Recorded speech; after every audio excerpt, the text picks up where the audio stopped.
3 days. That's how long it takes for your reality to shift. This book is not a coincidence. You're here because the universe has guided you to this exact moment in time, 3 days before everything changes. Something is about to happen, and the choices you make over the next 72 hours will determine the course of your life. Don't ignore this book. Don't brush it off as another self-help trend. Your life, your purpose, your future are about to unfold in ways that only a few have experienced. Get ready to step into your quantum shift. Chapter 1. The message before the shift. You felt it, didn't you? That strange pull that brought you here. That whisper in the back of your mind that said, "Pay attention, this matters." Maybe you can't explain it. Maybe you've tried to dismiss it as random chance, as the algorithm serving you content, as simple curiosity. But deep down, in that place where truth lives before words can touch it, you know better. This is not random. Nothing ever is. Right now, as you listen to these words, you are standing at a threshold. Not a metaphorical one, an actual quantum threshold where your current reality is about to collapse into something entirely new. 3 days from now, something will happen. A conversation, an opportunity, a realization, an ending, a beginning. The specifics don't matter yet. What matters is that you're receiving the message before the shift occurs. Let me tell you about Sarah. Sarah was a corporate lawyer in Manhattan, working 80-hour weeks, drowning in a life that looked successful on paper but felt empty in her bones. One Tuesday afternoon, while scrolling through her phone during a rare lunch break, she stumbled upon an article about quantum physics and consciousness. She almost scrolled past it, almost, but something made her stop. She read it twice. Then she found herself reading everything she could find on the subject, staying up until 3 in the morning, feeling something awakening inside her that had been dormant for years. 3 days later, her firm announced a major restructuring. Her position was being eliminated. What should have felt like disaster felt like liberation. Within those 72 hours, she had already started researching holistic law practices, had reached out to an old mentor she hadn't spoken to in a decade, had conversations with her partner about what she really wanted. The layoff wasn't a tragedy. It was the doorway she'd been unconsciously preparing to walk through. The message came first. The shift followed exactly on schedule. This pattern repeats throughout history, across cultures, in the lives of people who experience breakthrough moments. They receive a sign, a signal, a synchronistic event that catches their attention. It might be a book, a conversation, a dream, a random encounter. It always feels meaningful in a way they can't quite articulate. And then, like clockwork, within 72 hours, reality rearranges itself. You're in that window right now.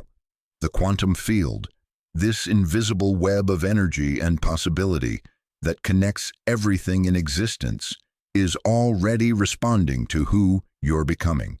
It's preparing the circumstances, the people, the opportunities that will match your next level of consciousness. But here's what most people don't understand.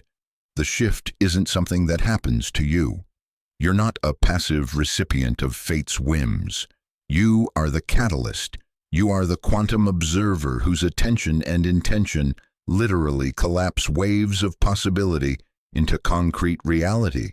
The message you're receiving, this audiobook, these words, this moment is your consciousness, alerting you to your own power. Think about what brought you here. Was it a recommendation from a friend? A random suggestion on your feed? A fleeting thought that you should look for something, though you didn't know what?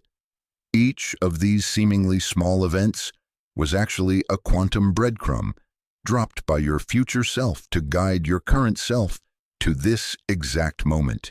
Because 3 days from now, you will need to be ready. Ready for what? That depends entirely on what you've been unconsciously preparing for. Maybe it's a career opportunity that will require you to trust yourself in ways you never have. Maybe it's a relationship that will challenge you to show up as your most authentic self. Maybe it's a health crisis that will force you to finally prioritize your well-being. Maybe it's simply a realization so profound that it will recontextualize your entire existence. The quantum messenger, that's what I call this phenomenon, doesn't announce itself with trumpets and fanfare. It whispers, it hints, it places clues in your path and waits to see if you'll notice. Most people miss it. They're too busy, too distracted, too convinced that life is just a series of random events strung together by coincidence. They stumble into their shifts unprepared, and while the transformation still occurs, they don't harness its full power. But you're different. You stopped. You listened. You're here. That act alone, the act of paying attention to the whisper, changes everything. It means you're waking up to the reality that exists beneath the surface of the mundane world. You're beginning to see the pattern, and once you see it, you can never unsee it. You become a conscious participant in your own evolution rather than a passive observer of your own life. Over the next 72 hours, pay attention to everything. The people who cross your path, the thoughts that arise unbidden, the coincidences that seem too perfect to be random, your dreams, your intuitions, the resistance you feel to certain actions, and the pull you feel toward others. All of it is data. All of it is the quantum field communicating with you in the only language it knows. Synchronicity. Something is coming, something that will require you to be more courageous, more authentic, more aligned than you've ever been. The fact that you're receiving this message means you're ready, or at least you will be in 3 days. The question is, will you heed the call, or will you let this moment pass like so many others, dismissing it as coincidence, telling yourself you'll get to it later, allowing the noise of daily life to drown out the signal? Your shift is already in motion. The quantum wheels are already turning. The only question that remains is whether you'll be conscious enough to recognize it when it arrives. The countdown has begun. Chapter 2, The Quantum Field, Your Connection to Everything. Close your eyes for a moment. Actually, close them. Feel the air on your skin. Hear the sounds around you, near and far. Sense the space your body occupies and the space that surrounds it. Now, here's what's really happening in this moment. You are not separate from any of it. Not the air, not the sounds, not the space. You are woven into the fabric of everything that exists, connected to every particle in the universe through an invisible network of energy that physicists call the quantum field. This isn't poetry, this isn't mysticism, this is physics. At the quantum level, the level of electrons, photons, and subatomic particles, everything in existence is connected through what Einstein called spooky action at a distance. When two particles become entangled, they remain connected regardless of the distance between them. Change the state of one particle, and the other responds instantaneously, even if it's on the other side of the universe. No signal travels between them, no time elapses, they simply know. You are made of these particles. Trillions upon trillions of them, each one entangled with particles in other bodies, other objects, other places. Your consciousness isn't contained inside your skull. It's distributed throughout the quantum field, touching everything, influenced by everything, influencing everything. This means that right now, as you listen to these words, you are quite literally connected to every person you've ever met, every place you've ever been, every possibility that exists for your future.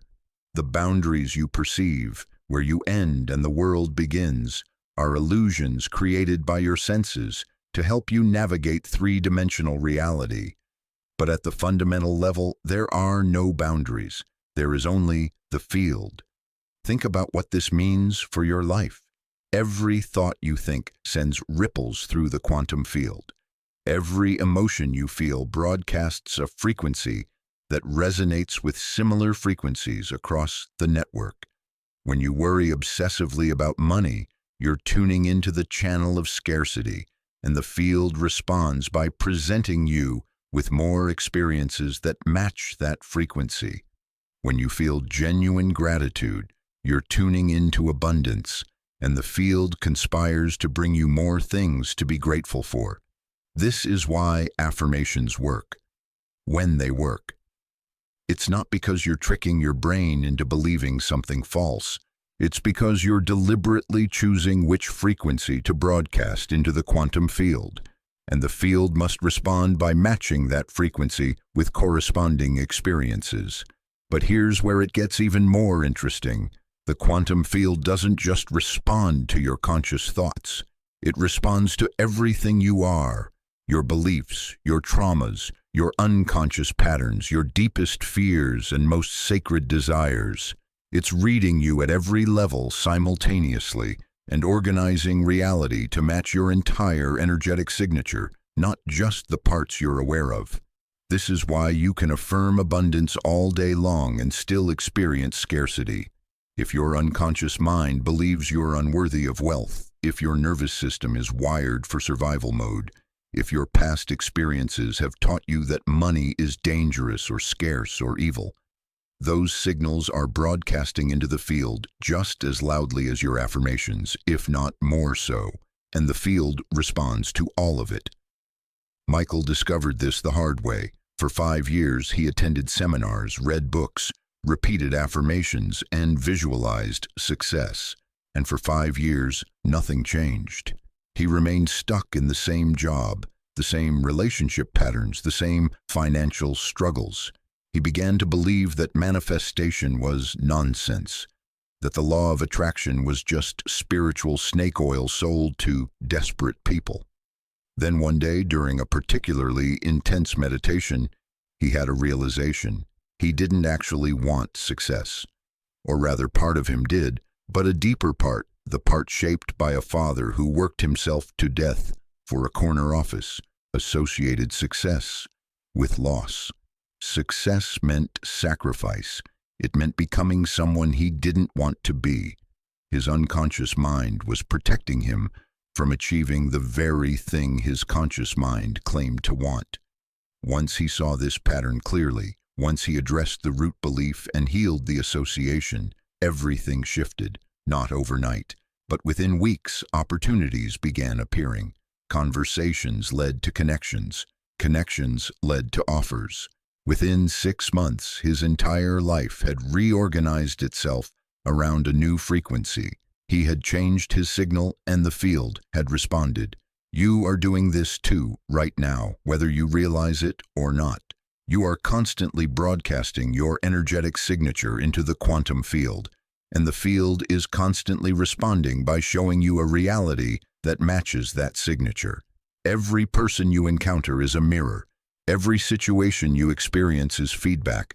The universe isn't random, it's responsive. This is why the 3-day window matters so much.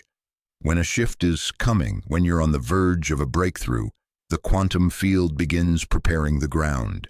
It starts arranging the pieces, the people, the circumstances, the opportunities that will support your emergence into the next level of your life. But it can only bring you what matches your frequency.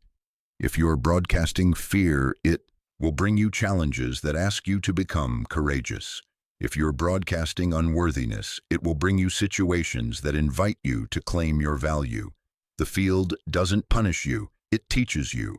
It shows you precisely what you need to see to evolve. And right now, in this moment, it's showing you this book. Think about that. Out of the infinite content available to you, out of the endless distractions competing for your attention, somehow you're here, listening to these words about quantum fields and consciousness and the 3-day window. That's not coincidence. That's the field, communicating with you through the language of synchronicity, preparing you for what's coming. You are not separate from the universe, trying to manipulate it from the outside. You are the universe, expressing itself through the unique lens of your consciousness. When you understand this, truly understand it, not just intellectually, but in your bones, You stop trying to force reality to bend to your will. You start collaborating with it. You start listening to the signals, following the breadcrumbs, trusting the synchronicities. You become a conscious co-creator rather than an unconscious victim.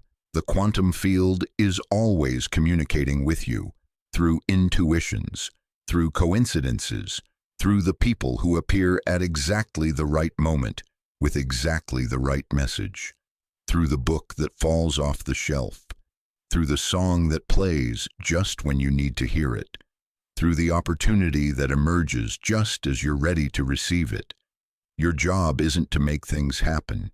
Your job is to become aware of what's already happening, to align yourself with the flow that's always been there, waiting for you to notice it. The shift that's coming in 3 days is already being assembled in the quantum field right now. The pieces are moving into place. The synchronicities are multiplying. The universe is conspiring in your favor, as it always has been, as it always will be. Are you listening? Chapter 3. Timing is everything. The 72-hour window. Why 3 days? Why not 3 hours, or 3 weeks, or 3 months? The answer lies in the way consciousness and reality interact at the quantum level.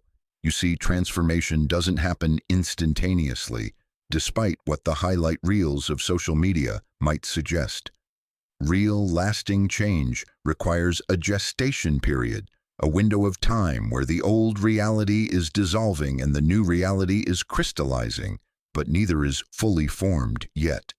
You're in the space between stories, between identities, between worlds. This liminal space typically lasts 72 hours. 72 hours is the exact amount of time it takes for your nervous system to recalibrate to a new frequency. It's how long it takes for new neural pathways to begin forming. It's the window where the quantum field reorganizes itself around your shifting consciousness, where possibility waves collapse into concrete reality, where the invisible becomes visible. Throughout history, this number appears again and again. In many spiritual traditions, the soul is said to hover near the body for 3 days after death, before fully transitioning. Jesus rose on the 3rd day. Initiates in mystery schools often underwent 3-day ordeals before emerging transformed. The number isn't arbitrary. It reflects a fundamental truth about how consciousness navigates change. Think of it like developing a photograph in the old darkroom process. You expose the film. That's the moment you receive the message, the signal, the synchronicity. Then the image needs time to develop in the chemical bath. Too short and it never fully appears. Too long and it becomes overexposed, ruined. 72 hours is the optimal development time for consciousness. Let me tell you about Marcus. Marcus was a musician who'd been stuck in a creative rut for nearly 2 years. He'd written the same songs over and over, performed the same shows, felt the same emptiness. One Thursday morning, he woke up from a dream so vivid it felt more real than waking life. In the dream, he was performing music he'd never heard before. Not just songs, but an entirely new genre that somehow fused classical composition with electronic experimentation in ways that shouldn't work but did. He couldn't shake the dream. All day, fragments of those impossible melodies haunted him. That night, he finally sat down at his keyboard and started experimenting. Friday, he canceled his plans and kept working. Saturday, he locked himself in his studio and didn't emerge until he'd recorded 3 complete tracks that sounded like nothing he'd ever made before. Sunday morning, exactly 72 hours after the dream, his phone rang. It was a producer he'd met once years ago, calling out of the blue.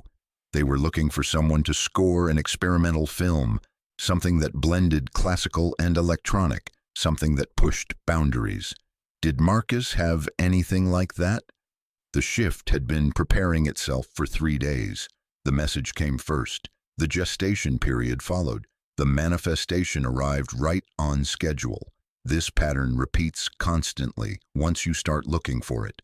The job interview that comes 3 days after you finally commit to leaving your current position. The text from your ex 3 days after you genuinely let go. The solution to the problem that arrives 72 hours after you stop forcing and surrender. The quantum field needs this time to arrange the pieces. Think of it as universal logistics. Reality is infinitely complex, with billions of moving parts that all need to align for your specific shift to occur. The right person needs to think of you at the right moment. The right circumstances need to converge. The right opportunity needs to present itself in a form you can actually recognize and receive. This orchestration takes time. Not a lot of time, but some time. 72 hours to be precise. Here's what's crucial to understand. Those 3 days aren't passive waiting time. They're active preparation. The quantum field is working behind the scenes, yes, but you have a role to play.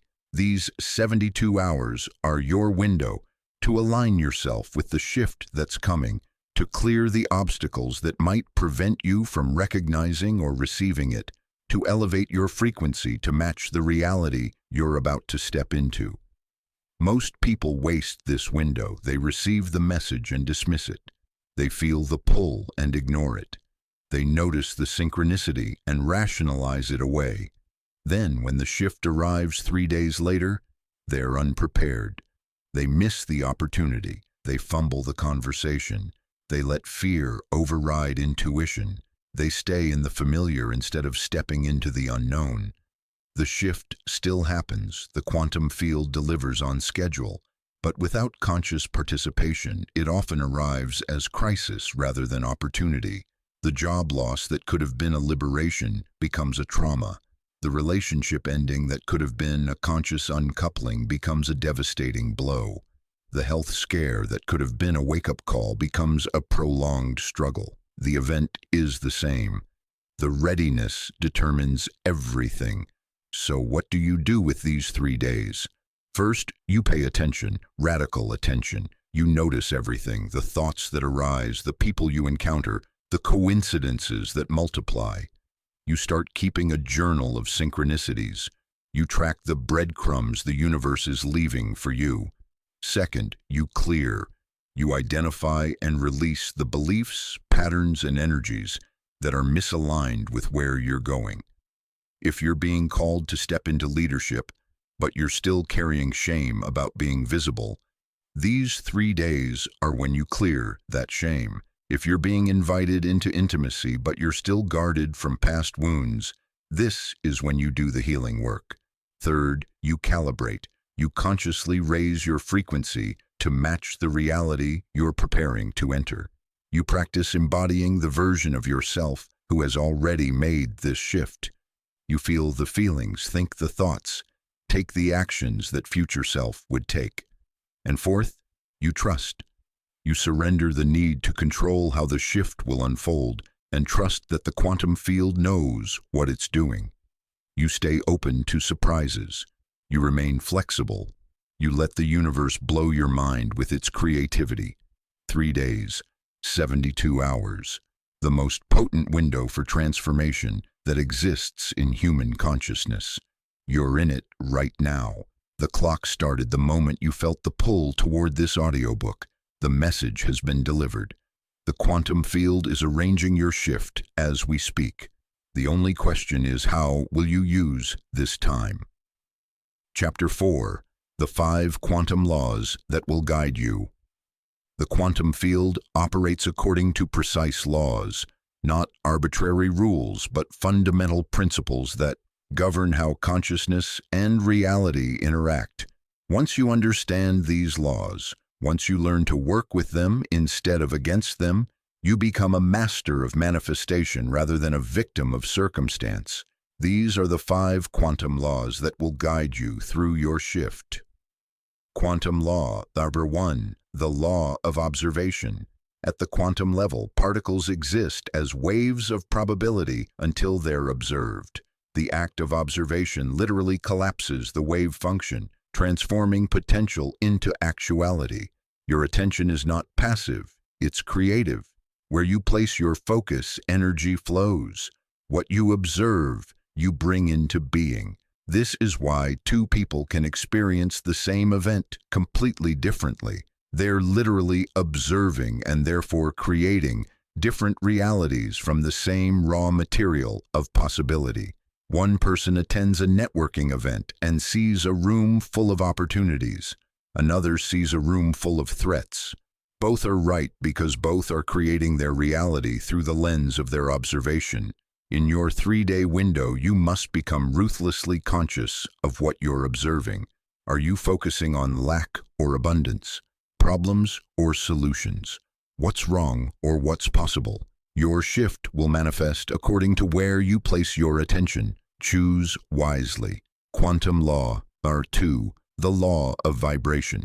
Everything in existence vibrates at a specific frequency. Your thoughts vibrate, your emotions vibrate, your body vibrates, even your beliefs and your identity vibrate at measurable frequencies. The quantum field responds to these vibrations by bringing you experiences that match your dominant frequency.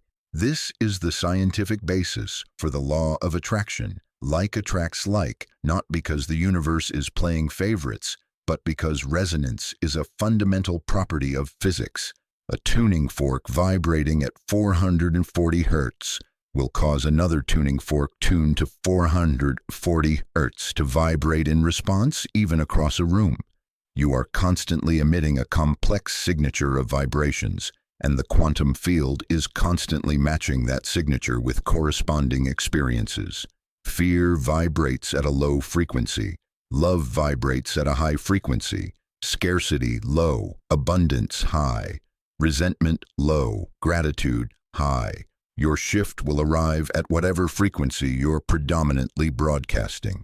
If you want to receive a high-frequency shift, opportunities, joy, connection, growth, you must elevate your vibration to match it. How? Through conscious practice. Gratitude elevates your vibration.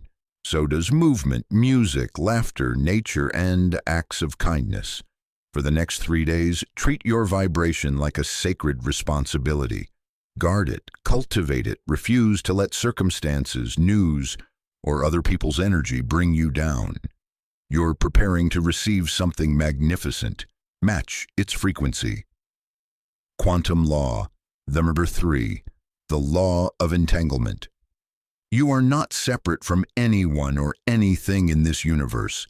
At the quantum level, you are entangled with everything you've ever encountered, and those entanglements persist across space and time. When you think of someone, you're not just remembering them, you're activating the energetic connection that exists between you. When you hold space for a possibility, you're entangling yourself with that potential future. This law explains why people often appear in your life right after you think of them. It explains why prayers work, why distance healing is possible, why you can feel when something's wrong with a loved one even when they're thousands of miles away. The separation is an illusion. The connection is real. During your 3-day window, you can consciously use entanglement to call in the people, resources, and opportunities you need. Hold them in your awareness with clear intention and genuine emotion, not grasping, not desperate, that's low vibration, but with the quiet confidence of someone who knows that quantum entanglement is already doing the work. They're already on their way to you because you've activated the connection. Quantum law, number 4, the law of coherence. Quantum coherence occurs when all the subatomic particles in a system are vibrating in harmony, in phase with each other. When you achieve coherence, when your thoughts, emotions, beliefs, and actions are all aligned in the same direction, you become exponentially more powerful. You stop canceling yourself out. You stop sending mixed signals into the quantum field. This is why people who are all in on their decisions create results so much faster than people who are ambivalent. It's not about passion or enthusiasm. It's about coherence. When every level of your being is saying yes to the same thing, the quantum field responds with a resounding yes. Lack of coherence is the biggest obstacle most people face. They want success but fear visibility. They desire love but don't believe they're worthy. They dream of freedom but cling to security. These internal contradictions create interference patterns in the quantum field, like radio signals canceling each other out. The result? Nothing manifests, or what manifests is confused and complicated. Your 3-day preparation must include an audit of your coherence. Where are you conflicted? What part of you wants the shift and what part of you is resisting it? Bring these contradictions into consciousness and resolve them. Get all parts of yourself rowing in the same direction. When you achieve coherence, miracles become mundane. Quantum Law, Vardy 5, the Law of Synchronicity. Synchronicity is the language of the quantum field. It's how the universe communicates with you, guiding you toward the people, places, and opportunities that are aligned with your highest path. Synchronicities are not coincidences, they're confirmations. They're the quantum field saying, "You're on the right track, keep going." Carl Jung, who coined the term synchronicity, understood that these meaningful coincidences were evidence of a deeper order underlying reality. At the quantum level, everything is connected through the field. When you're aligned with your authentic path, when you're moving in the direction of your evolution, the field supports you by arranging synchronicities that confirm, guide, and accelerate your progress. The more you acknowledge synchronicities, the more they multiply. Why? Because acknowledgement is observation, and observation is creative. When you notice and appreciate a synchronicity, you're strengthening your connection to the quantum field, making yourself more receptive to its guidance. During your 3-day window, synchronicities will intensify. The book that falls off the shelf will be exactly what you need to read. The person you randomly bump into will have exactly the connection you need. The podcast episode that autoplays will contain exactly the message you need to hear. None of this is random. All of it is the quantum field, speaking to you in its native language, guiding you toward your shift. Your job is to notice, to trust, to follow the breadcrumbs. These 5 quantum laws, observation, vibration, entanglement, coherence, and synchronicity, are the operating system of reality. They're always running in the background, whether you're aware of them or not. But when you become conscious of these laws, when you learn to work with them deliberately, you transform from someone who is shaped by reality into someone who shapes reality. The shift coming in 3 days will be a direct result of how well you understand and apply these laws. Master them, and you master your life. The quantum field is ready to deliver. Are you ready to receive? Chapter 5. Are you ready to receive the shift? Here's the uncomfortable truth that nobody wants to hear. Most people are not ready for their breakthrough when it arrives. They've prayed for it, visualized it, affirmed it, and agonized over why it hasn't shown up yet. But when the opportunity finally presents itself, when the quantum field delivers exactly what they've been asking for, they freeze. They hesitate. They make excuses. They let fear masquerade as practicality and talk themselves out of the very thing they claim to want. Why? Because transformation is terrifying. Because the unknown is uncomfortable. Because saying yes to the shift means saying goodbye to the identity you've been inhabiting, even if that identity has been making you miserable. The devil you know feels safer than the angel you don't. So let me ask you directly, are you actually ready for what's coming? Not theoretically ready, not "I'll be ready when it gets here" ready, but right now, in this moment, with all your fears and doubts and resistance fully acknowledged, are you ready to step into a completely different version of your life? Because that's what a quantum shift is. It's not an upgrade to your current reality. It's not a slight improvement in your circumstances. It's a complete reorganization of your existence around a new frequency, a new identity, a new possibility. The you on the other side of this shift will be fundamentally different from the you listening to these words right now. That person might have to leave behind relationships that no longer align. That person might have to release income streams that feel safe but are soul-crushing. That person might have to speak truths that risk rejection. That person might have to be visible in ways that terrify you. That person might have to trust themselves when everyone else doubts them. Are you ready for that? Jennifer wasn't. For 3 years, she'd been complaining about her toxic work environment, about how undervalued she felt, about how she knew she was meant for more. She'd visualized her dream job. She'd updated her LinkedIn profile. She'd told everyone who would listen that she was ready for change. Then a recruiter called with an opportunity that was everything she'd described wanting: more responsibility, better culture, significant pay increase, alignment with her values. It should have been an immediate yes. Instead, she came up with 20 reasons why it might not work. The commute was longer, the company was younger, less established. She'd have to learn new systems. What if she failed? She turned it down, and then spent the next 6 months complaining about the job. She didn't have the courage to leave. The quantum field had delivered. She wasn't ready to receive. This is the pattern that keeps most people trapped in mediocre lives. Not because the universe isn't responding, it's always responding, but because when the response arrives, they're not courageous enough to accept it. Your shift is coming in 3 days. The question isn't whether it will arrive. That's already decided. The question is whether you'll have the courage to recognize it and the readiness to receive it. So let's get honest about what's in the way. What limiting beliefs are you carrying that will cause you to sabotage your opportunity? Maybe you believe you're not smart enough, not experienced enough, not connected enough, not worthy enough. Maybe you believe that good things don't happen to people like you. Maybe you believe that if something comes easily, it can't be valuable. Maybe you believe you need to suffer to deserve success. These beliefs are lies, but they're powerful lies. They're unconscious programs running in the background of your mind, making decisions for you before you're even aware you're deciding. And unless you bring them into consciousness and challenge them, they will cause you to reject your shift when it arrives.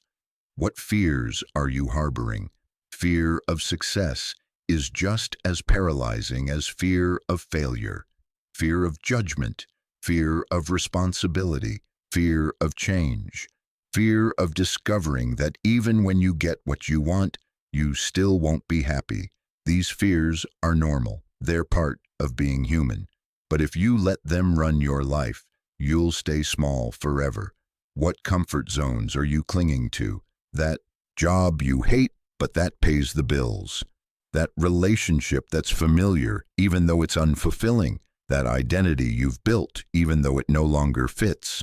Comfort zones are prisons disguised as security. They keep you safe, yes. They also keep you stuck. The shift that's coming will require you to leave something behind. Maybe many things. And you need to decide right now whether you're willing to do that. Because the universe won't force you. The quantum field will present the opportunity, but you have to walk through the door. Here's what readiness actually looks like. Readiness is acknowledging your fear and choosing courage anyway. It's not the absence of doubt, it's the willingness to move forward despite the doubt. It's saying, I don't know how this will work out, but I trust myself to figure it out. Readiness is releasing control over how your shift will manifest. You can hold the vision of what you want, but you have to remain flexible about how it arrives. The universe is more creative than your limited human imagination. Let it surprise you. Readiness is doing the internal work before the external opportunity appears. It's healing the wounds that cause you to self-sabotage. It's clearing the energetic blocks that prevent you from receiving. It's becoming the person who can handle the shift before the shift arrives. Readiness is saying yes, even when it's inconvenient, uncomfortable, or scary, especially then, because the shifts that change your life are rarely convenient. They show up at the wrong time, in the wrong way, requiring you to trust something deeper than logic. You have 3 days, 72 hours to prepare yourself to receive what's coming, not to force it, not to figure it all out, not to eliminate all fear and doubt, just to get yourself to the point where, when the opportunity presents itself, you have the courage to say yes.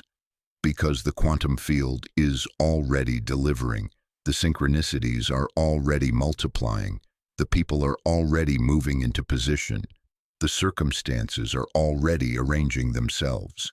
Your shift is already in motion. The only variable that remains is you, your willingness, your readiness, your courage. So I'll ask one final time, are you ready to receive the shift? Not someday, not when you're more prepared, not when the circumstances are perfect. Right now, broken, scared, imperfect, with all your doubt and all your resistance fully intact.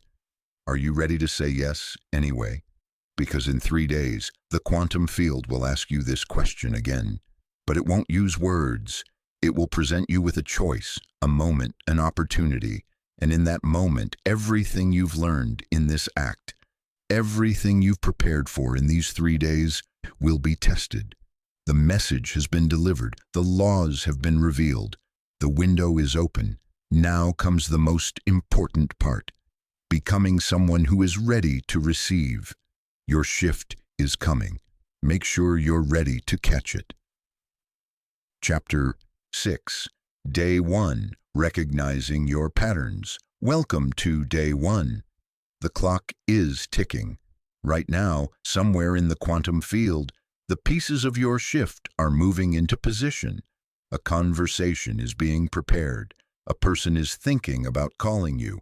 An opportunity is taking shape. You can't see it yet, but it's coming. And what you do today will determine whether you're ready to receive it when it arrives. Day 1 is about recognition, not the recognition that comes after the breakthrough, but the recognition that must come before it. You need to see clearly, perhaps for the first time, the patterns that have been running your life, the invisible programs that have kept you stuck in the same loops, attracting the same situations, making the same mistakes, wondering why nothing ever changes. These patterns are not your fault, but they are your responsibility. Most of them were installed in childhood, before you had the consciousness to choose them. Some came from trauma, others from well-meaning parents who passed down their own unexamined beliefs. A few you created yourself as survival strategies that made perfect sense at the time but have long outlived their usefulness. The pattern of playing small so others won't feel threatened. The pattern of sabotaging success right before you achieve it. The pattern of choosing partners who are emotionally unavailable.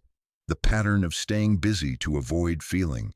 The pattern of prioritizing everyone's needs except your own. The pattern of waiting for permission to live your life.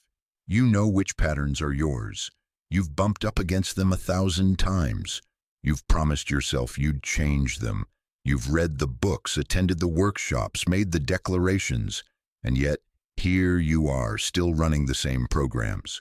Why? Because recognition alone isn't enough. You have to see the pattern not just intellectually, but experientially.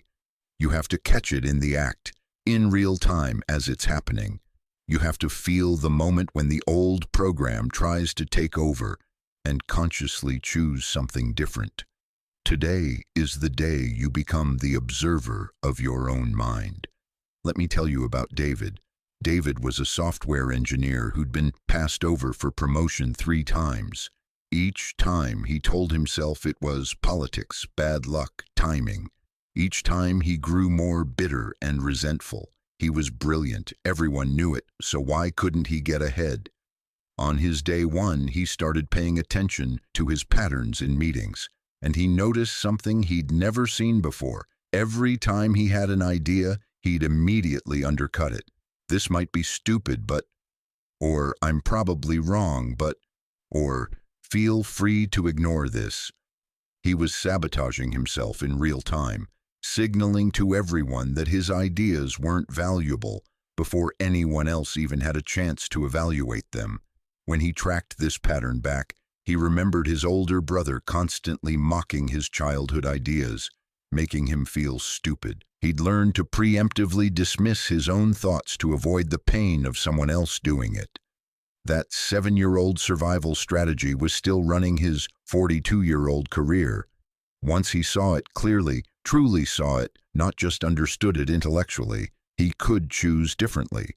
Within 2 months, he was leading major projects. Within 6, he had the promotion. The pattern was there the whole time. He just needed to recognize it. So here's what you're going to do today. You're going to become a detective of your own consciousness. You're going to watch yourself with curiosity and compassion, without judgment, noticing when the old programs activate. Pay attention to your thoughts. What stories do you tell yourself on repeat? I'm not good enough. I always mess things up. Good things don't happen to me. I can't trust anyone. These aren't truths. They're beliefs. And beliefs can be changed once you see them clearly. Pay attention to your emotions. What feelings come up most frequently? Anxiety, resentment, guilt, shame.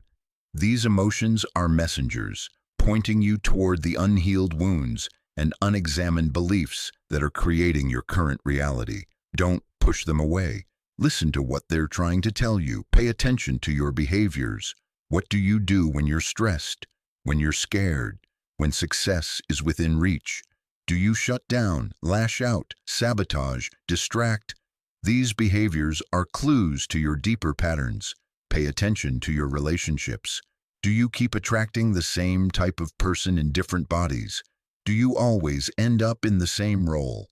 The rescuer, the victim, the peacemaker, the rebel? Your relationships are mirrors, reflecting back the patterns you need to see. Pay attention to your coincidences. What situations keep repeating in your life? The job that starts exciting and becomes soul-crushing. The project you're passionate about until it's time to finish it. The opportunity you almost take but then talk yourself out of. These aren't random. They're your patterns playing out in different costumes. Today, carry a notebook or use your phone. Every time you notice a pattern, a recurring thought, emotion, behavior, or situation, write it down. Don't analyze it yet. Don't try to fix it. Just notice it and note it. Awareness is the first step. Observation is already transformation. And here's the crucial part. Approach this with compassion, not criticism. These patterns developed for a reason. They protected you once. They helped you survive. Thank them for their service. Then gently let them know they can rest now. You've got this handled. Because here's what's true.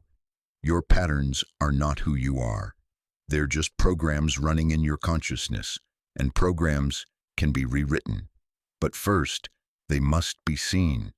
The shift coming in 2 days will require a new version of you, a version that doesn't run the old programs. The you who receives that opportunity, has that conversation, makes that leap, cannot be operating from the same patterns that created your current circumstances. Einstein said, "You cannot solve a problem from the same level of consciousness that created it." Your patterns are the consciousness that created your current reality. To shift into a new reality, you need to shift into new patterns, and that starts with recognition. Day 1 is your day of seeing. Tomorrow you'll work on releasing. But today, just notice. Watch yourself with the detached curiosity of a scientist observing an experiment. Who are you when you think no one is looking? What programs are running in the background? What patterns have you been too busy to notice? The quantum field is preparing your shift. Are you preparing yourself to receive it? This is not comfortable work. Pattern recognition never is. You might see things about yourself you'd rather not see. You might remember things you've been trying to forget. You might realize that you've been complaining about your circumstances while unconsciously recreating them. That's okay. This is the path. Consciousness always expands through discomfort. Growth always begins with truth. And here's the beautiful part. The fact that you're ready to see your patterns means you're ready to change them. The quantum field doesn't guide you to recognition unless you're ready for transformation. The universe doesn't show you your cage unless it's also showing you the key. Today, you're finding the key. You're seeing the patterns that have kept you locked in the same reality, and seeing them clearly is the first step to setting yourself free. Day 1 is about waking up to what's been hidden in plain sight. Tomorrow, on day 2, you'll begin the work of letting go. But today, just be the observer, be curious, be honest, be compassionate. Your shift is 48 hours away. The preparation begins now. Chapter 7, Day 2, Breaking Free from the Past. Day 2 is where the real work begins. Yesterday, you identified your patterns, those invisible programs that have been running your life. Today, you're going to start dismantling them, not by force, not by willpower, but by consciously choosing to withdraw your energy from the past and redirect it toward the future you're creating. This is the day of release, the day of letting go, the day you finally stop carrying weight that was never yours to carry in the first place. Here's what most people don't understand about the past. It only has power over you because you keep feeding it energy. Every time you replay the painful memory, you're not just remembering it, you're recreating it, reinstalling the emotional charge, reinforcing the neural pathway, broadcasting that frequency into the quantum field. You're essentially telling the universe, more of this, please. The past doesn't exist anywhere except in your mind and in your body's cellular memory. It's not happening right now. It happened once, and then you kept it alive by thinking about it, talking about it, making decisions based on it, and building an identity around it. But what if you stopped? What if you withdrew your attention from what happened and placed it fully on what's possible? That's what Day 2 is about. Energetic liberation. Let me tell you about Rachel. Rachel had been in a destructive relationship 8 years earlier, one that ended with betrayal, public humiliation, and a kind of heartbreak that rewired her nervous system. She'd done therapy, she'd done the forgiveness work, she'd moved on, or so she thought. But every relationship since then had the same flavor. She'd meet someone wonderful, things would go well, and then she'd start testing them, pushing boundaries, looking for evidence of betrayal before it could surprise her again. She'd find it too, not because it was there, but because when you're looking for something hard enough, you create it. Self-fulfilling prophecy powered by quantum mechanics. On her Day 2, she did something radical. She sat with the memory of that betrayal, really sat with it, felt it fully without running away, and then she spoke to it. Thank you for teaching me about boundaries. Thank you for showing me my own strength. Thank you for the gift of this pain which has made me who I am. I release you now. You're not my future. You're not my identity. You're not my filter for love. You were one experience, and I'm done carrying you. She felt something shift in her body. Not disappear, the memory was still there, but it lost its charge. It became just a fact, like, I broke my arm when I was 12. Instead of a wound, she was still nursing. 2 days later, she met someone at a coffee shop. They talked for hours, and for the first time in 8 years, she didn't feel the need to test him. She didn't look for red flags. She didn't create safety through suspicion. She was just present, available, open. That's the power of Day 2. You become available for something new by releasing your attachment to what was. So here's your work today. This is going to require courage, honesty, and a willingness to feel uncomfortable. But remember, discomfort is just old energy leaving your body. Welcome it. It means the work is working. First, identify what you're still carrying. What past experiences, relationships, failures, or traumas are you still mentally and emotionally carrying? What stories from your history are you still using to define yourself? Who hurt you that you haven't truly forgiven, not for them, but for you? What disappointment are you still using as evidence that you shouldn't try again? Write it down, all of it. Get it out of your head and onto paper where you can see it clearly. Second, feel it fully, one last time. Don't bypass the emotion. Don't spiritually bypass by jumping straight to forgiveness without feeling the anger, the grief, the betrayal, the shame. Those emotions are energy that's been trapped in your system. They need to be felt and moved through, not transcended or denied. Sit with each memory. Let yourself feel the full weight of it. Cry if you need to. Scream into a pillow if that helps. Punch a cushion. Move the energy. Your body has been storing this for you, waiting for you to be ready to release it. Today is that day. Third, reframe the narrative. This doesn't mean making it okay that you were hurt. It means finding the gift in the wound. Every painful experience taught you something, revealed something, strengthened something. What did this experience teach you? How did it shape you? Who did you become because of it? Write a new story about the same event, one where you're not the victim but the hero, one where the pain was part of your journey, not a detour from it. Fourth, consciously release it. This is where the magic happens. Once you've felt it fully and reframed it, you need to actively release it from your energy field. There are many ways to do this. Find the one that resonates with you. Write a letter to the person or situation saying everything you need to say, and then burn it safely, watching the smoke carry your words away.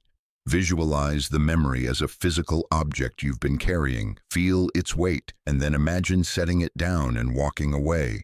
Use your breath. Inhale the stuck energy, exhale and release it. Do this until you feel lighter. Create a ritual, light a candle, speak your release aloud. Blow out the candle. Whatever method you choose, the key is conscious intention. You're not pretending it didn't happen. You're choosing to stop giving it your present moment energy. Fifth, reprogram your subconscious. Nature abhors a vacuum. If you release old beliefs without installing new ones, the old patterns will creep back in. So after releasing, immediately begin installing new programming. This is where visualization and affirmations actually work, not as magic spells, but as tools to rewrite your neural pathways and broadcast a new frequency into the quantum field. Visualize yourself in the reality you want to create, not vaguely, but vividly. See it, feel it, hear it, smell it. What are you wearing? Who's with you? How do you move through space? What does success feel like in your body? Spend at least 10 minutes in this visualization, making it so real that your brain and your nervous system start to believe it's already true. Then affirm the new truth. I am worthy of extraordinary love. I am financially abundant. I am seen and valued for my gifts. I trust myself completely. I am safe to be visible. Whatever your new truth is, speak it aloud, write it repeatedly, feel it in your body. This isn't wishful thinking. This is quantum mechanics.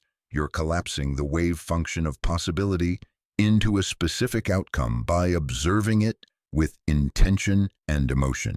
You're retuning your frequency to match the reality you're preparing to enter. Day 2 is hard. You're going to resist it.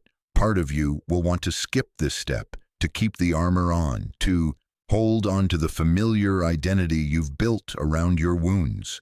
That part of you is scared. It thinks your pain is keeping you safe. It thinks your past is your protection. Thank that part and do the work anyway, because tomorrow, day 3, your shift arrives, and you cannot step into your new reality while dragging your old one behind you. You cannot receive your breakthrough while your hands are full of baggage. You cannot be available for what's coming if you're still energetically entangled with what was. Today is your day of liberation, your day of choosing future over past, your day of becoming light enough to rise. The quantum field is preparing your shift. Are you preparing your energy field to match it? Let go, release, make space. The best is yet to come, but it can only arrive in the space you create for it. Tomorrow, everything changes. Today, you set yourself free.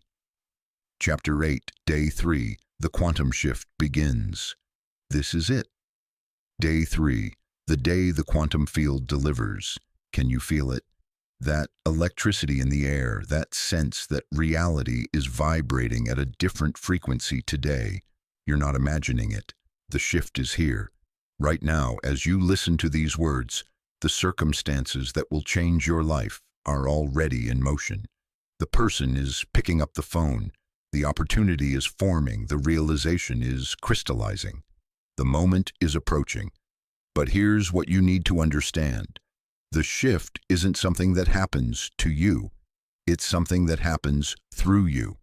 The quantum field has done its part. It's arranged the pieces, created the opening, aligned the synchronicities. Now it's your turn. Now you have to act. Day 3 is the day of decisive action. The day you stop preparing and start moving. The day you stop thinking about the leap and actually jump. This is the most crucial day of the entire process, because you can do all the work. Recognize your patterns, release your past, raise your vibration. But if you don't have the courage to act when the moment arrives, nothing changes. The opportunity passes, the door closes, the wave collapses back into potential. The universe rewards action, not reckless action, not forced action, but aligned action, the kind that comes from deep inner knowing, even when it makes no logical sense.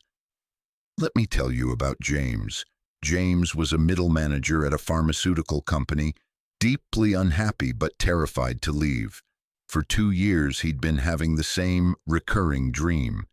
He was standing at the edge of a cliff, and a voice was telling him to jump, that he could fly. Every time he'd wake up before making the decision. On his day 1, he recognized his pattern. He was living his father's definition of success instead of his own. On day 2, he released his attachment to his father's approval and his fear of disappointing him. On day 3, his boss called him into her office. He was certain it was a promotion. Instead, it was a lateral move. More responsibility, same pay, different department. The old James would have said yes immediately, would have been grateful for being chosen, would have convinced himself that this was the opportunity he'd been waiting for. But the new James, the one who'd done the 3 days of preparation, felt something different. He felt a clear, resonant no in his body, and in that moment he made a decision that terrified him.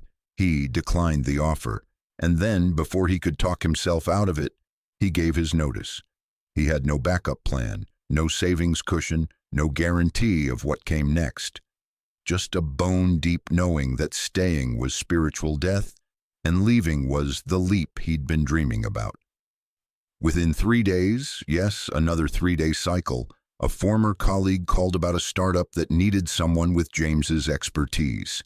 Within 3 weeks, he was the chief operating officer of a company aligned with his values. Within 3 months, his quality of life had transformed so completely that his old life felt like a bad dream. The shift happened on day 3, but it required him to act. Now, action doesn't always look dramatic. Sometimes it's subtle.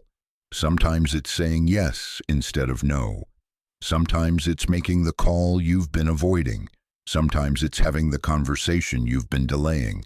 Sometimes it's finally creating the thing you've been planning forever. But whatever your action is, it will require you to move beyond your comfort zone. It will require you to trust yourself more than your circumstances. It will require you to choose possibility over security. And here's the beautiful thing. By the time day 3 arrives, you're ready. You might not feel ready. Your ego will be screaming that you need more time, more information, more certainty. But your soul knows. Your higher self recognizes the moment, the version of you that's been preparing for this breakthrough for lifetimes, is standing at attention, ready to finally claim what's yours. So how do you know when the moment arrives? How do you recognize your opportunity in a world full of false starts and dead ends? You feel it in your body, not in your head. Your head will always second guess, but your body knows. There's a quality of rightness, of alignment, of yes, that resonates through your entire system. Even if you're scared, there's an undercurrent of excitement. Even if it makes no logical sense, there's a deep knowing. The synchronicities are impossible to ignore. When your shift arrives, reality becomes almost comically precise. The exact person you needed to meet shows up. The exact resource you required appears. The exact message you needed to hear comes through. It's like the universe is winking at you saying, "See, I told you it was coming." There's a time pressure. Quantum shifts don't wait. They have a window of opportunity. You might feel an inexplicable urgency to act now, to decide today, to move before you're ready. That's not anxiety. That's quantum mechanics. The wave. Function doesn't stay collapsed forever. You have to act while the door is open. It asks something of you. Real opportunities require real commitment. They don't ask you to stay comfortable. They ask you to grow. They ask you to become someone new. If the opportunity lets you stay exactly who you've always been, it's not your shift. It's just a distraction. Today, you need to be hyper-aware. Pay attention to every conversation, every email, every unexpected encounter. Your shift might arrive in the most mundane packaging. It might look small at first. It might not be what you expected. But if it resonates with that frequency of truth in your body, if it aligns with the vision you've been holding, if it scares you in that exhilarating way, that's it. That's your moment. And when it arrives, you have to move. Not tomorrow, not when you feel more prepared, not when you've figured out all the details. Now, today, while the window is open, while the energy is high, while the quantum field is supporting you. Here's what will happen when you act. Your mind will panic. It will flood you with reasons why this is a bad idea. It will remind you of every time something didn't work out. It will catastrophize the future. It will try to keep you safe by keeping you small. Thank your mind for trying to protect you, and act anyway. Your ego will resist.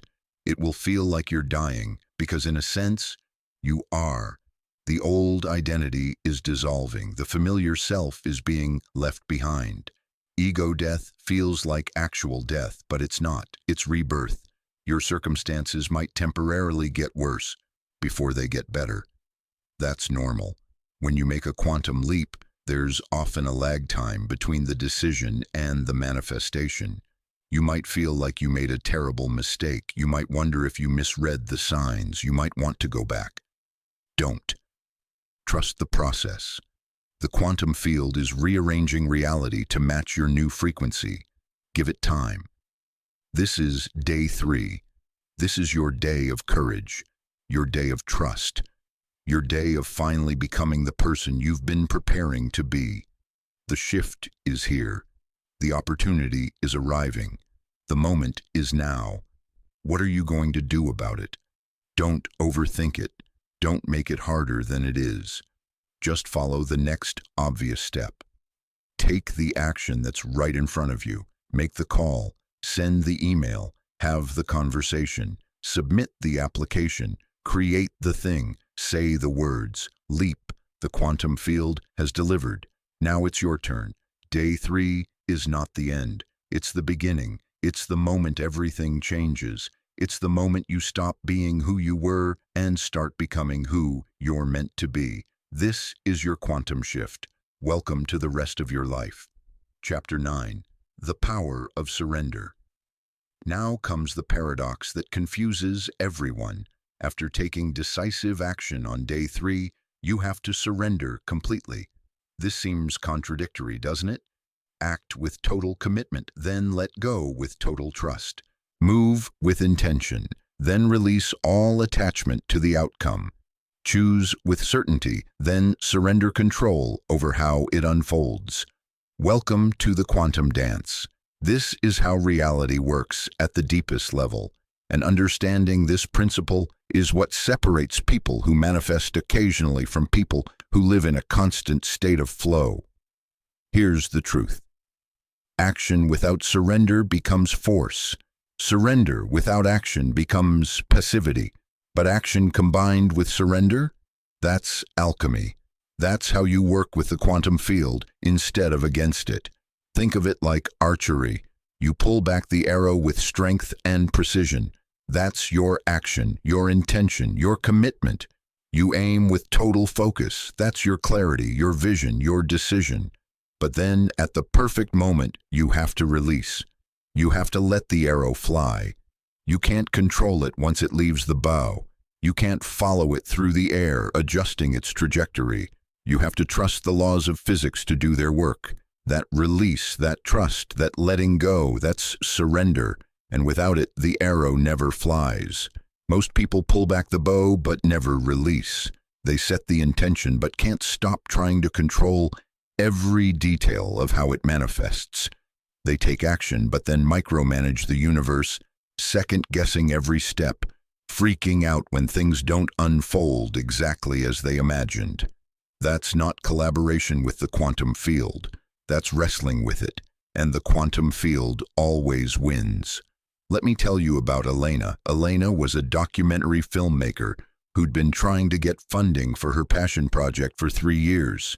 She'd written the perfect pitch, networked with all the right people, followed every piece of advice she received, and nothing was happening. On her day 3, she got an email from a producer who loved her work and wanted to discuss a project. Finally, she thought, this is it. She went into the meeting with her pitch polished, her vision clear, her determination absolute.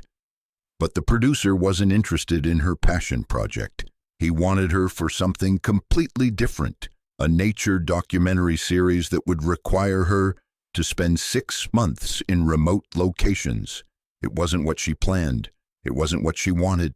It felt like a detour from her real goal. The old Elena would have said no, would have held out for the right opportunity, would have insisted that the universe deliver on her terms. But something had shifted in those 3 days. So she said yes, not with resignation, but with curiosity. She surrendered her attachment to how her success was supposed to look and trusted that the quantum field might know something she didn't. That series became her breakthrough. It won awards, it opened doors, and most importantly, it taught her skills and gave her connections that made her passion project possible 2 years later, but now with 10 times the budget and reach she'd originally imagined. The universe didn't deny her vision, it upgraded it. But first, she had to surrender her attachment to the specific path. This is what surrender really means. It's not giving up, it's not being passive, it's not letting life happen to you. Surrender is active trust. It's the ultimate form of faith, not faith that things will turn out exactly as you want them to, but faith that the quantum field is working in your favor, even when you can't see how. Surrender is releasing the timeline. You can hold the vision without demanding it manifest by Tuesday. The quantum field operates on divine timing, not your schedule. When you surrender the timeline, you stop the exhausting work of pushing, forcing, and making things happen. You start flowing with the natural rhythm of your unfolding. Surrender is releasing the how. You can know what you want without controlling how you get it. In fact, you have to release the how because your human imagination is limited. The universe has access to billions of variables and possibilities that you can't even conceive of. When you surrender the how, you allow miracles. Surrender is releasing the who. Maybe the person you think you need to meet isn't the actual portal to your shift. Maybe the relationship you think you're meant for isn't the one that will actually fulfill you. When you surrender the who, you stop forcing connections and allow the right people to naturally gravitate to your frequency. Surrender is releasing outcomes. This is the hardest one. You can take massive action toward a goal and still release your attachment to achieving it. Why? Because sometimes what you think you want is just a placeholder for what you actually need. Sometimes the failure is the redirection that saves your life. Think about Steve Jobs. He poured his heart and soul into Apple, and then they fired him. Devastating, right? In that moment, it must have felt like his biggest failure, but being fired from Apple led him to found Next and Pixar, which led to innovations and insights that he brought back to Apple years later, transforming it into the most valuable company in the world. He didn't know that in the moment of the failure. He just knew he had to surrender to what was happening and trust that there was a larger pattern he couldn't yet see. That's surrender. It's not accepting defeat. It's acknowledging that you're part of a quantum system infinitely more intelligent than your individual mind, and learning to dance with it instead of fighting it. Here's what surrender looks like in practice. You take the action you feel called to take, and then you release your grip on the results. You show up for the interview and let go of whether you get the job. You have the difficult conversation and release your attachment to how the other person responds. You create your art and detach from whether it becomes commercially successful. You love fully and surrender your need to be loved back in any specific way. You do everything you can do, and then you trust the universe to do what only it can do. This doesn't mean you become indifferent. You still care deeply. You're still invested in the outcome, but you're not attached. There's a difference. Attachment is rigid. It says, it has to be this way or I'll break. Investment is flexible. It says, I care about this deeply, and I trust that whatever happens is ultimately in my highest good. When you surrender, you stop living in constant anxiety about the future. You stop lying awake at night, trying to control variables that are beyond your control. You stop exhausting yourself with worry and manipulation and force. You breathe, you trust, you allow. And paradoxically, the moment you truly surrender, the moment you release your death grip on how things should unfold, that's usually when everything clicks into place. Because surrender is its own frequency.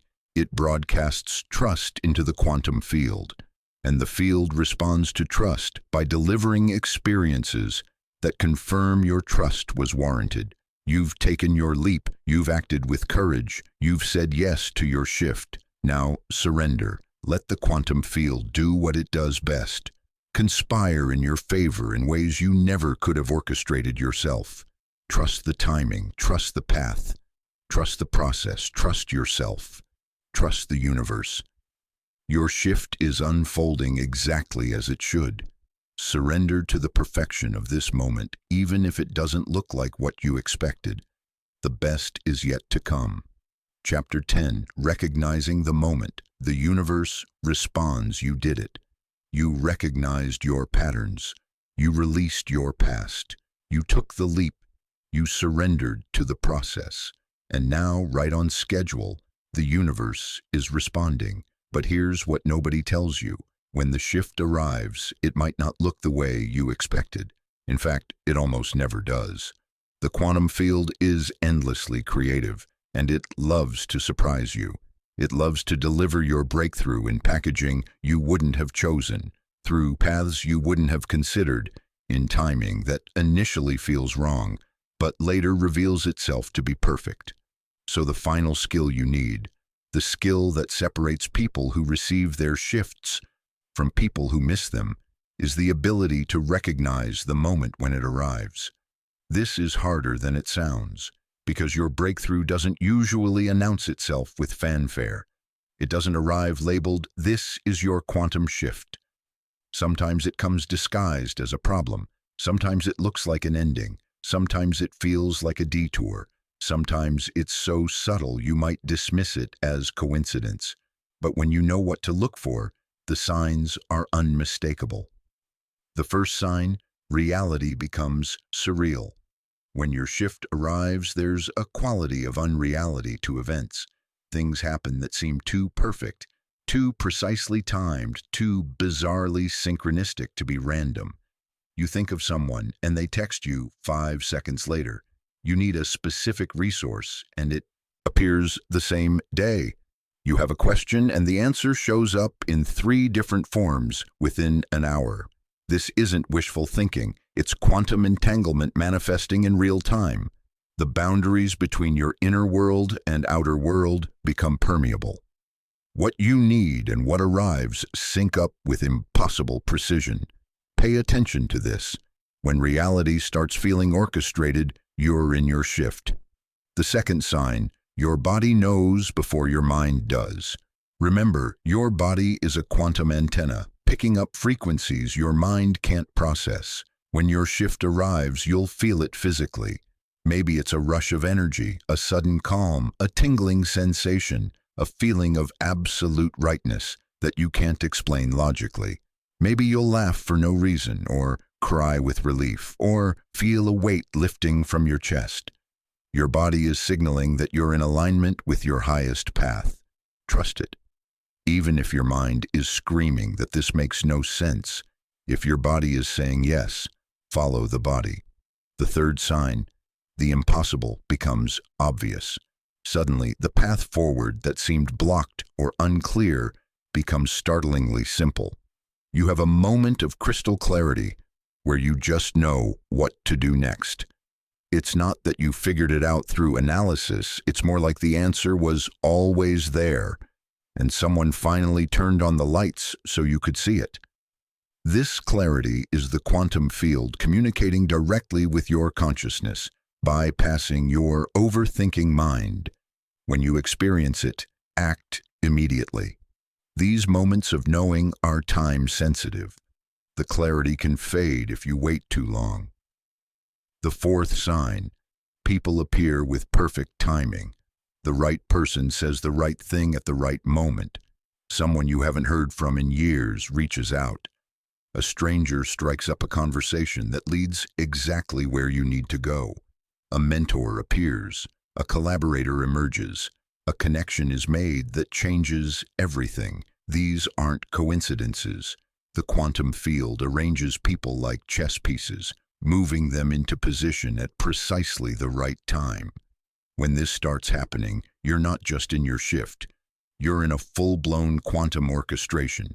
Everything and everyone is working together for your emergence. The fifth sign, resistance intensifies right before breakthrough. This one catches people off guard. They expect that when the shift arrives, everything will suddenly feel easy, but often the opposite happens. Right before your breakthrough, you might experience a surge of doubt, fear, or external obstacles. Your old patterns stage one final rebellion. Your ego makes one last attempt to keep you safe in the familiar. This is actually a good sign. It means you're close. The old identity is dying, and it's not going down without a fight. Don't interpret resistance as evidence that you're on the wrong path. It's evidence that you're about to transcend a major limitation. Push through. The breakthrough is right on the other side. Let me tell you about Maria. Maria was a corporate trainer who'd been building an online course for 2 years. 2 years of perfect plans, detailed outlines, professional video equipment. 2 years of not launching because it wasn't quite ready yet. Then she went through her 3 days. On day 3, she made a decision. She was going to launch in 1 week, ready or not. She announced it publicly. She set the date. No more perfectionism, no more delays. And in that week, everything that could go wrong did go wrong. Her computer crashed. Her childcare fell through. A family emergency erupted. Every excuse she'd ever needed not to launch presented itself on a silver platter. It would have been so easy to postpone just one more time. But she recognized the pattern. She saw it for what it was. her final test. So she launched anyway, imperfectly, scared, with half the content she'd planned and none of the polish she wanted. 30 people signed up in the first hour, 100 by the end of the day. Within a month, she'd made more money than her entire previous year of corporate training. Within 6 months, she'd left her job and was running a multi-six-figure business. The shift arrived exactly when she chose to receive it, despite, or maybe because of, all the resistance. So here's what you need to know. Your shift is happening right now, not someday, not when conditions are perfect. Right now, the quantum field has responded to your 3 days of preparation. The pieces are in place. The synchronicities are multiplying. The moment is here. Can you feel it? Can you sense that something fundamental has changed? That you're not the same person you were 3 days ago? That the world is responding to you differently, matching a new frequency? This is it. This is your quantum shift unfolding in real time. Maybe it's big, a job offer, a relationship beginning, a major decision crystallizing. Maybe it's subtle, a shift in perspective, a realization about yourself, a release of an old belief. Both are equally valid. The magnitude doesn't matter. What matters is that you recognize it, that you see it, that you honor it. Because here's the final truth. The shift isn't a single event. It's a doorway. On the other side of this doorway is a new way of being, a new level of consciousness, a new relationship with reality itself. Once you step through, you can never go back to who you were. You can never unsee what you've seen. You can never return to unconscious living. You are awake now. You are aware. You understand how the quantum field works, how reality responds to consciousness, how synchronicity guides you toward your highest path. And that understanding changes everything. From this moment forward, you're not just living life, you're consciously creating it. You're not just experiencing reality, you're collaborating with it. You're not at the mercy of circumstances. You're the architect of your experience. This is your quantum shift. This is your awakening. This is your emergence. Welcome to the other side. Welcome to conscious co-creation. Welcome to the life you were always meant to live. The universe has responded. You recognized the moment. Now take the next step, and the next, and the next. Your new reality is waiting. Go claim it. Chapter 11, The New You, Understanding Your Quantum Leap. Look at yourself. Really look. Do you see it? Do you feel it? You are not the same person who started listening to this audiobook 3 days ago. Something fundamental has shifted at the quantum level of your being. Your frequency is different. Your energy signature has changed. The wave function of your identity has collapsed into a new configuration, and there's no going back to who you were. This isn't metaphor. This isn't motivational speaking. This is quantum reality. At the subatomic level, you are literally not the same person. The atoms in your body are vibrating at different frequencies. New neural pathways have formed in your brain. Your electromagnetic field, the invisible aura that extends several feet beyond your physical body, has reorganized itself around a new pattern. Even your DNA expression has shifted, as epigenetics shows us that consciousness can literally turn genes on and off. You have experienced a quantum leap, not a gradual improvement, but a discontinuous jump from one state to another, like an electron jumping from one orbital to another without passing through the space between. You didn't slowly become someone new. You instantaneously became someone new the moment you made the choice to change. But here's what most people don't understand. Identity is not fixed. It never was. You've been taught to think of yourself as a solid, unchanging entity. This is who I am. But quantum physics reveals that nothing in the universe is solid or unchanging. Everything is energy, vibration, possibility, including you. Your identity is not a thing. It's a pattern, a habit of consciousness, a way of organizing energy that your awareness has gotten used to. and patterns can be changed instantly when you make a quantum decision. Let me tell you about Catherine. Catherine was a social worker who'd been in the helping professions for 15 years. She defined herself completely through taking care of others. That's who she was, the helper, the giver, the one who sacrificed her own needs for everyone else. It wasn't just her job, it was her identity, but it was killing her. She was burned out, resentful, depleted, and then she went through her 3-day shift. On the other side, something was different. She noticed it immediately. A colleague asked for a favor that would have required her to stay late. The old Catherine would have said yes automatically, swallowing her own needs. The new Catherine said, "I'm not available for that. Let me help you find another solution." Simple words, but they represented a complete quantum shift in identity. She wasn't the helper anymore. She was someone who helped when it aligned with her energy and said no when it didn't. Same body, same history, but a fundamentally different pattern of being. This is quantum identity. It's fluid, it's choice-based. It's constantly being created and recreated by the decisions you make in each moment. The old paradigm said, "I am this way, so I must act this way." Quantum identity says, "I choose to act this way, so I am becoming this." The action comes first. The identity follows. You don't wait to become confident before you take confident action. You take confident action and become confident in the process. You don't wait to feel worthy before you set boundaries. You set boundaries and become worthy through the act. You don't wait to be fearless before you take risks. You take risks while feeling fear and become courageous in the doing.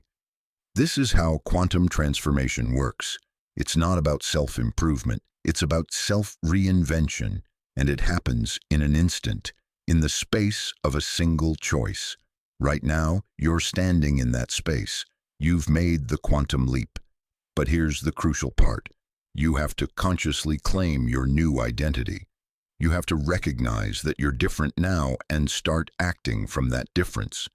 The old you had certain patterns, certain beliefs, certain ways of showing up in the world. Those patterns are still available. They're still in your system, like old software you haven't deleted yet. And if you're not careful, you'll slip back into them out of habit. But you're not that person anymore. You're the person who recognized their patterns and chose differently. You're the person who released their past and chose presence. You're the person who took the leap despite fear. You're the person who surrendered control and trusted the universe. That person, this new you, has access to possibilities that the old you couldn't even perceive.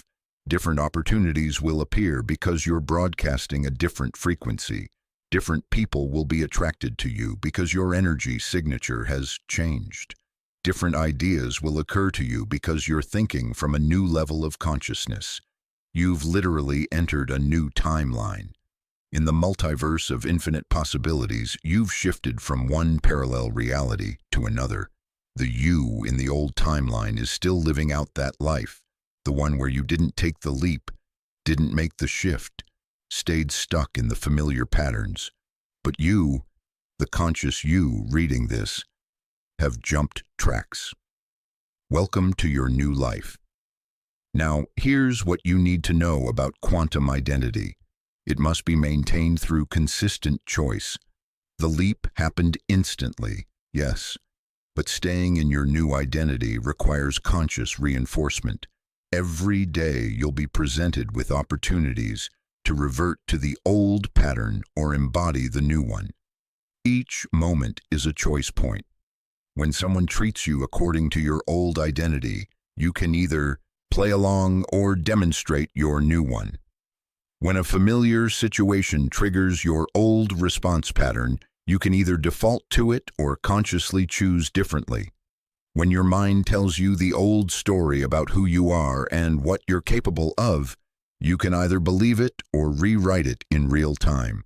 This is the daily practice of quantum identity. Conscious, repeated choice.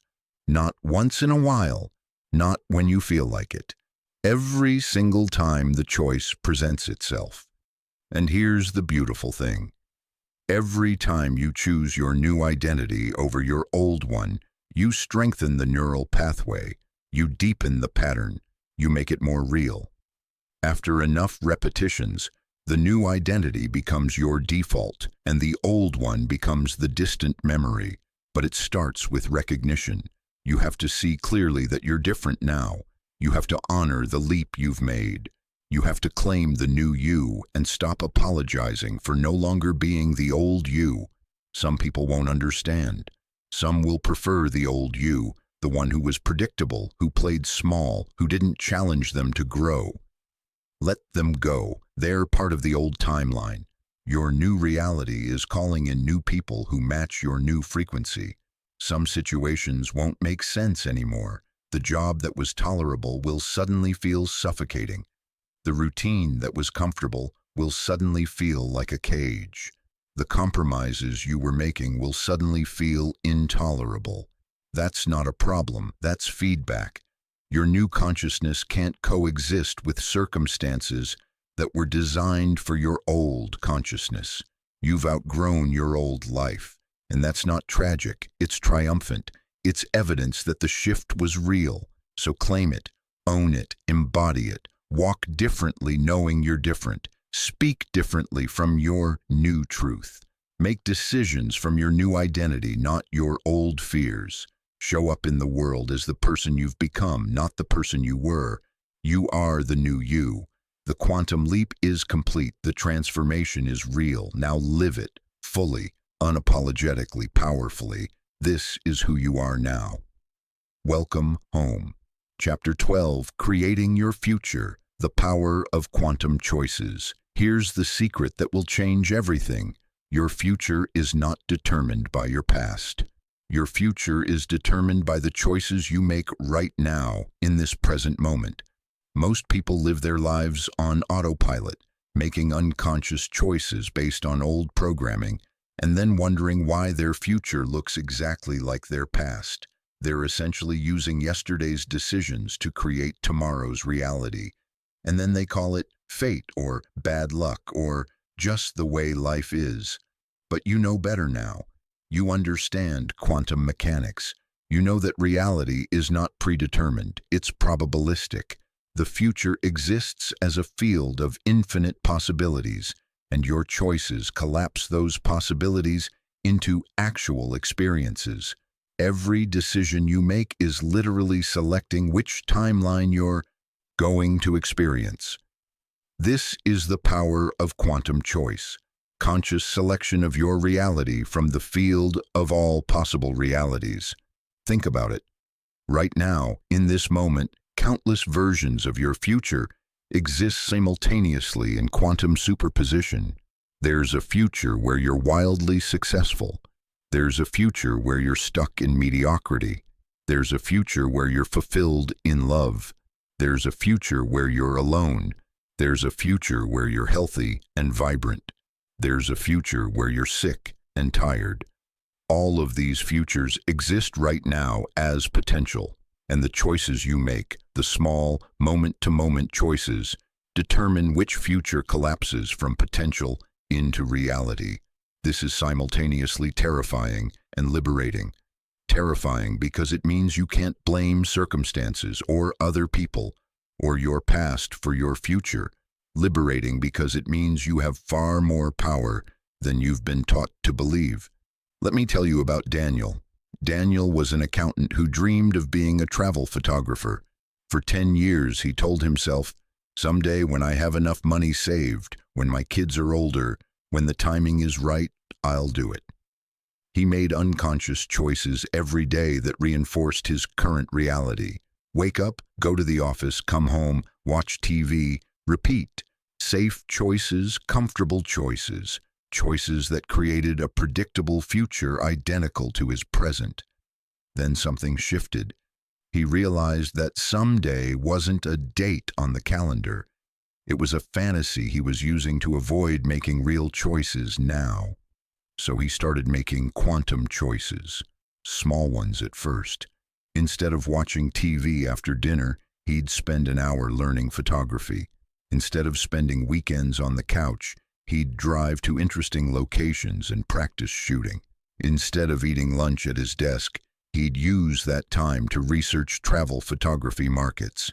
Each choice was small, but each choice was quantum, meaning it selected a different possible future from the field. And after 6 months of quantum choices, his reality had completely transformed. A photo he posted online caught the attention of a travel magazine. They hired him for a small assignment. That led to another, and another. Within 18 months, he was living his dream, traveling the world with a camera, making more money than he'd made as an accountant. Same person, different choices, different reality. This is what you need to understand. You don't have to make one massive, life-changing decision. You just have to make quantum choices, aligned choices, conscious choices, consistently, in every moment you're given the opportunity. A quantum choice is any decision that aligns with the future you want to create, rather than the past you've been perpetuating. It's choosing growth over comfort. It's choosing truth over convenience. It's choosing your vision over your fear. Here's how to make quantum choices.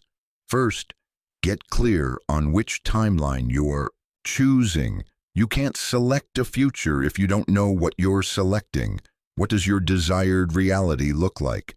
How do you feel in that reality? Who are you in that reality? Get specific. The quantum field responds to clarity. Second, ask yourself in each moment, which choice aligns with that future? You're at a decision point dozens of times per day.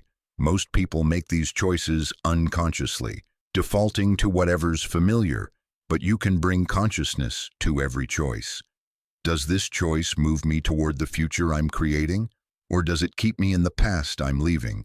Sometimes the aligned choice is obvious, sometimes it's subtle, but your body knows. Remember, your body is a quantum antenna. When you're considering a choice that aligns with your desired future, you'll feel expansion, lightness, excitement, even if there's also fear. When you're considering a choice that keeps you in your old reality, you'll feel contraction, heaviness, that familiar sense of resignation. Third, make the aligned choice, even when it's uncomfortable, especially when it's uncomfortable. Discomfort is often a sign that you're choosing growth. The old you lived in comfort. The new you lives in expansion. Get comfortable with being uncomfortable. It means you're doing it right. Fourth, trust the accumulation. One quantum choice won't transform your life, but quantum choices made consistently day after day absolutely will. You're not building a better future through one dramatic decision. You're collapsing it into reality through 1,000 small, aligned choices that tell the quantum field. This is the timeline I'm claiming. Here's what this looks like in practice. You're invited to a social event. The old you would go out of obligation. The new you asks, does this align with the future I'm creating? If yes, you go and show up fully present. If no, you politely decline without guilt or excuses. Quantum choice. You're about to post something on social media. The old you would share whatever gets likes. The new you asks, is this authentic? Does this reflect who I'm becoming? You post from truth, not from the need for validation. Quantum choice. You're considering taking on a new project. The old you would evaluate it based on money or security. The new you asks, does this excite me? Does this align with my vision? Does this call forth the highest version of me? You say yes to expansion, no to contraction. Quantum choice. You wake up in the morning. The old you would hit snooze and scroll on your phone. The new you asks, how does the person I'm becoming start their day? You get up, move your body, set intentions. You choose consciously before the day chooses for you. Quantum choice. Every moment is a choice point. Every choice is a vote for which future you'll experience. And the quantum field is always listening, always responding, always organizing reality to match the choices you're making. This is your superpower now. You're not at the mercy of circumstances. You're not a victim of your past. You're a conscious creator selecting your reality moment by moment through the choices you make. And here's the most profound part. As you make more quantum choices, the choices become easier. Your intuition gets stronger. Your clarity increases. You develop a sensitivity to what's aligned and what's not. You start to feel in your body which choices are expanding you and which are contracting you. You become fluent in the language of the quantum field. And when you're fluent, creation becomes natural, effortless, joyful. You're not forcing reality to bend to your will. You're dancing with it, co-creating with it, playing in the infinite field of possibility. This is how you create your future, not through one big decision, but through thousands of quantum choices. Not someday, but right now. Not when conditions are perfect, but in this imperfect, beautiful, possibility-rich moment. Your future is not written. It's being written by you right now with every choice you make. What will you choose? Chapter 13.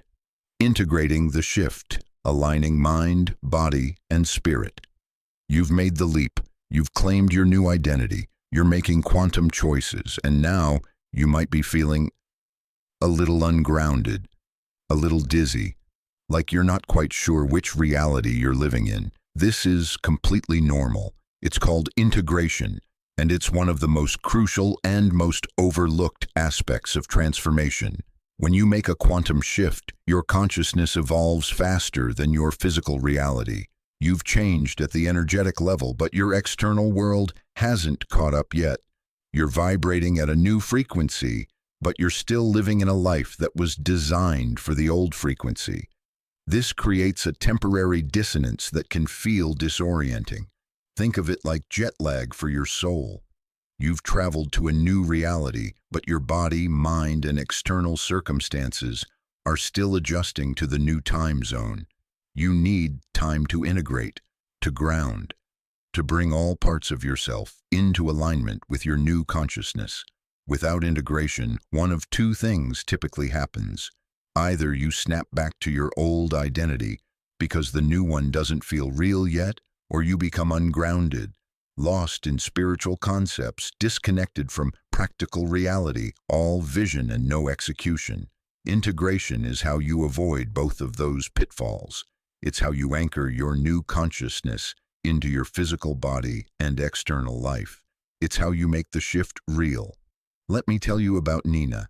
Nina had a profound awakening experience during a meditation retreat. She experienced cosmic consciousness, felt completely at one with the universe, understood profound truths about reality. It was transcendent, life-changing. She came home on fire with this new awareness, and within 2 weeks, she was miserable. She couldn't relate to her old friends anymore. Her job felt meaningless. Her daily routine felt like torture. She wanted to quit everything and move to an ashram. She was having what's called a spiritual emergency. Her consciousness had expanded beyond her ability to integrate it. She went to a teacher, expecting to be told to meditate more, to deepen her spiritual practice, to transcend even further. Instead, the teacher gave her surprising advice. Go home, clean your house, cook a meal, take a walk in nature, feel your feet on the ground, come back into your body. Nina was confused. Wasn't that exactly the mundane reality she was trying to transcend? But she trusted the teacher and did as instructed, and something shifted. The more she grounded herself in simple physical acts, the more she was able to embody her awakening rather than just experience it as a fleeting state.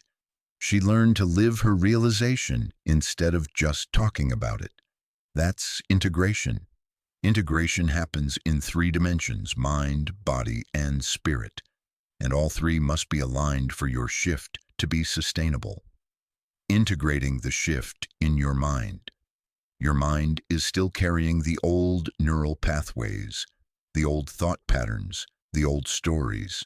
It takes time to rewire.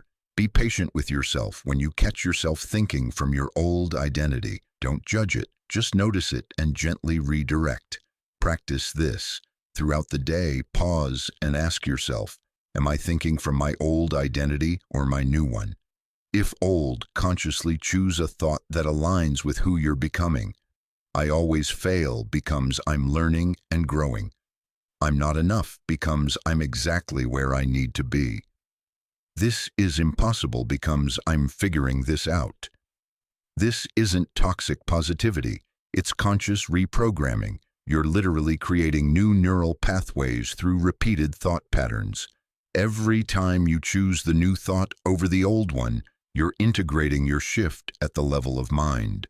Integrating the shift in your body.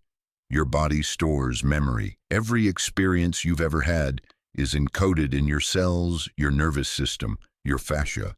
Your body might still be holding the stress patterns, the trauma responses, the survival mechanisms of your old identity. You need to help your body catch up to your consciousness. How? Move, dance, shake. Your body releases stored energy through movement. Don't just think your way through transformation. Move your way through it. Breathe consciously. Your breath is the bridge between your conscious and unconscious mind. Deep, intentional breathing signals to your nervous system that it's safe to relax, to release the old, to embrace the new. Feel your feelings fully. Your body needs to process the emotions that come up during transformation. If you're grieving the old life, grieve. If you're scared of the new one, feel the fear. Don't bypass it. Let your body move the energy through. Ground yourself daily. Feel your feet on the earth. Touch natural things, trees, rocks, water. Your body is not separate from nature. Connecting with the natural world helps regulate your nervous system and brings you back to center, integrating the shift in your spirit. Spirit moves fast. Your spiritual awareness can expand in an instant. But for that expansion to be meaningful, it must be anchored into your lived experience. Stay in regular connection with your source, whatever that means for you. Meditation, prayer, contemplation, time in nature, creative expression. Don't get so busy building your new life that you forget to maintain the connection to the deeper intelligence that's guiding it. Honor the sacred in the mundane. You don't need to be in constant peak experience to be spiritual. Loading the dishwasher can be a meditation. Paying bills can be an act of gratitude. Commuting to work can be a moving prayer. Integration means bringing your expanded awareness into every aspect of your ordinary life. And here's the key: balance. You need to be grounded enough to function in practical reality and expansive enough to stay connected to infinite possibility. Too grounded and you lose the magic. Too expansive and you lose your effectiveness. The sweet spot is in the center, rooted and reaching, practical and mystical, human and divine. Integration is not a one-time event. It's an ongoing practice. As you continue to evolve, and you will, because consciousness never stops expanding, you'll continue to have periods where you feel ungrounded, where your external life hasn't caught up to your internal shift. That's normal. That's the rhythm of growth. When you notice you're ungrounded, come back to basics: mind, body, spirit. Align your thoughts. Move your body. Connect to source. Simple practices that anchor extraordinary transformation. Your shift is real. Your transformation is happening. Now integrate it, ground it, embody it. Make it so real that you could never go back even if you wanted to. You're not just changing your life. You're becoming a new person. Give yourself the time and space to let all parts of you catch up to that truth. Stay grounded as you rise. Stay practical as you expand. Stay human as you awaken. This is integration. This is how transformation becomes permanent. Chapter 14, Quantum Relationships: How Your Shift Changes Your Interactions. Here's something nobody tells you about transformation. When you change, your relationships must change too. They have No choice, because relationships are quantum entanglements, energetic connections that respond to the frequencies of the individuals involved. When your frequency shifts, the entire relational field reorganizes itself. Some relationships will deepen, some will fall away, some will evolve into entirely new forms. And all of it is perfect, even when it's painful. This is one of the most challenging aspects of quantum shifts. You're excited about your transformation, but the people in your life might not be. They might prefer the old you, the predictable one, the one they understood, the one who played the role they needed you to play. Your evolution can feel threatening to them because it requires them to evolve too, and not everyone is ready for that. Let me tell you about Thomas. Thomas went through a profound shift in his late 30s. He'd been the family peacemaker his entire life, the one who smoothed over conflicts, absorbed everyone's emotions, sacrificed his truth to keep everyone comfortable. After his shift, he started speaking honestly. He started setting boundaries. He started prioritizing his own needs. His family was horrified. They accused him of being selfish. They said he'd changed, and not for the better. They wanted the old Thomas back, the one who would always say yes, always accommodate, always shrink himself to make room for everyone else. It was painful. But Thomas understood something crucial. Their discomfort wasn't about him being wrong. It was about them being uncomfortable with the new dynamic. They'd built their relationships around his patterns, and now those patterns were gone. They had to adjust or leave. Eventually, some adjusted, some left, and both outcomes were perfect. This is what you need to understand.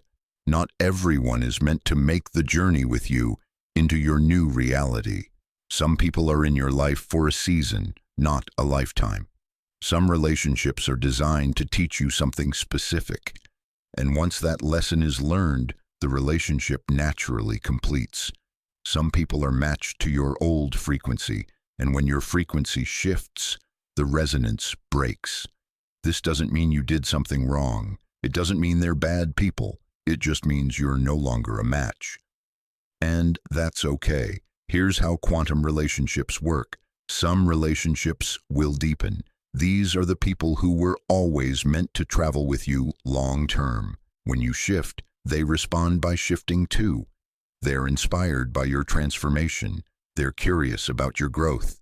They want to evolve alongside you. These relationships don't just survive your transformation. They thrive because of it. Nurture these. They're your soul family. Some relationships will evolve. These are the people who care about you but need time to adjust to the new you. They might be confused at first. They might resist. But if there's genuine love and commitment, they'll eventually adapt. The relationship transforms into something new, maybe different from what it was, but still valuable. Give these relationships space to evolve. Don't force, but don't abandon either. Some relationships will fade. These are the connections that were built on your old identity. Maybe you bonded over complaining or drinking or staying stuck together. Maybe the relationship was based on their need for you to play a certain role. When you stop playing that role, there's nothing left to sustain the connection.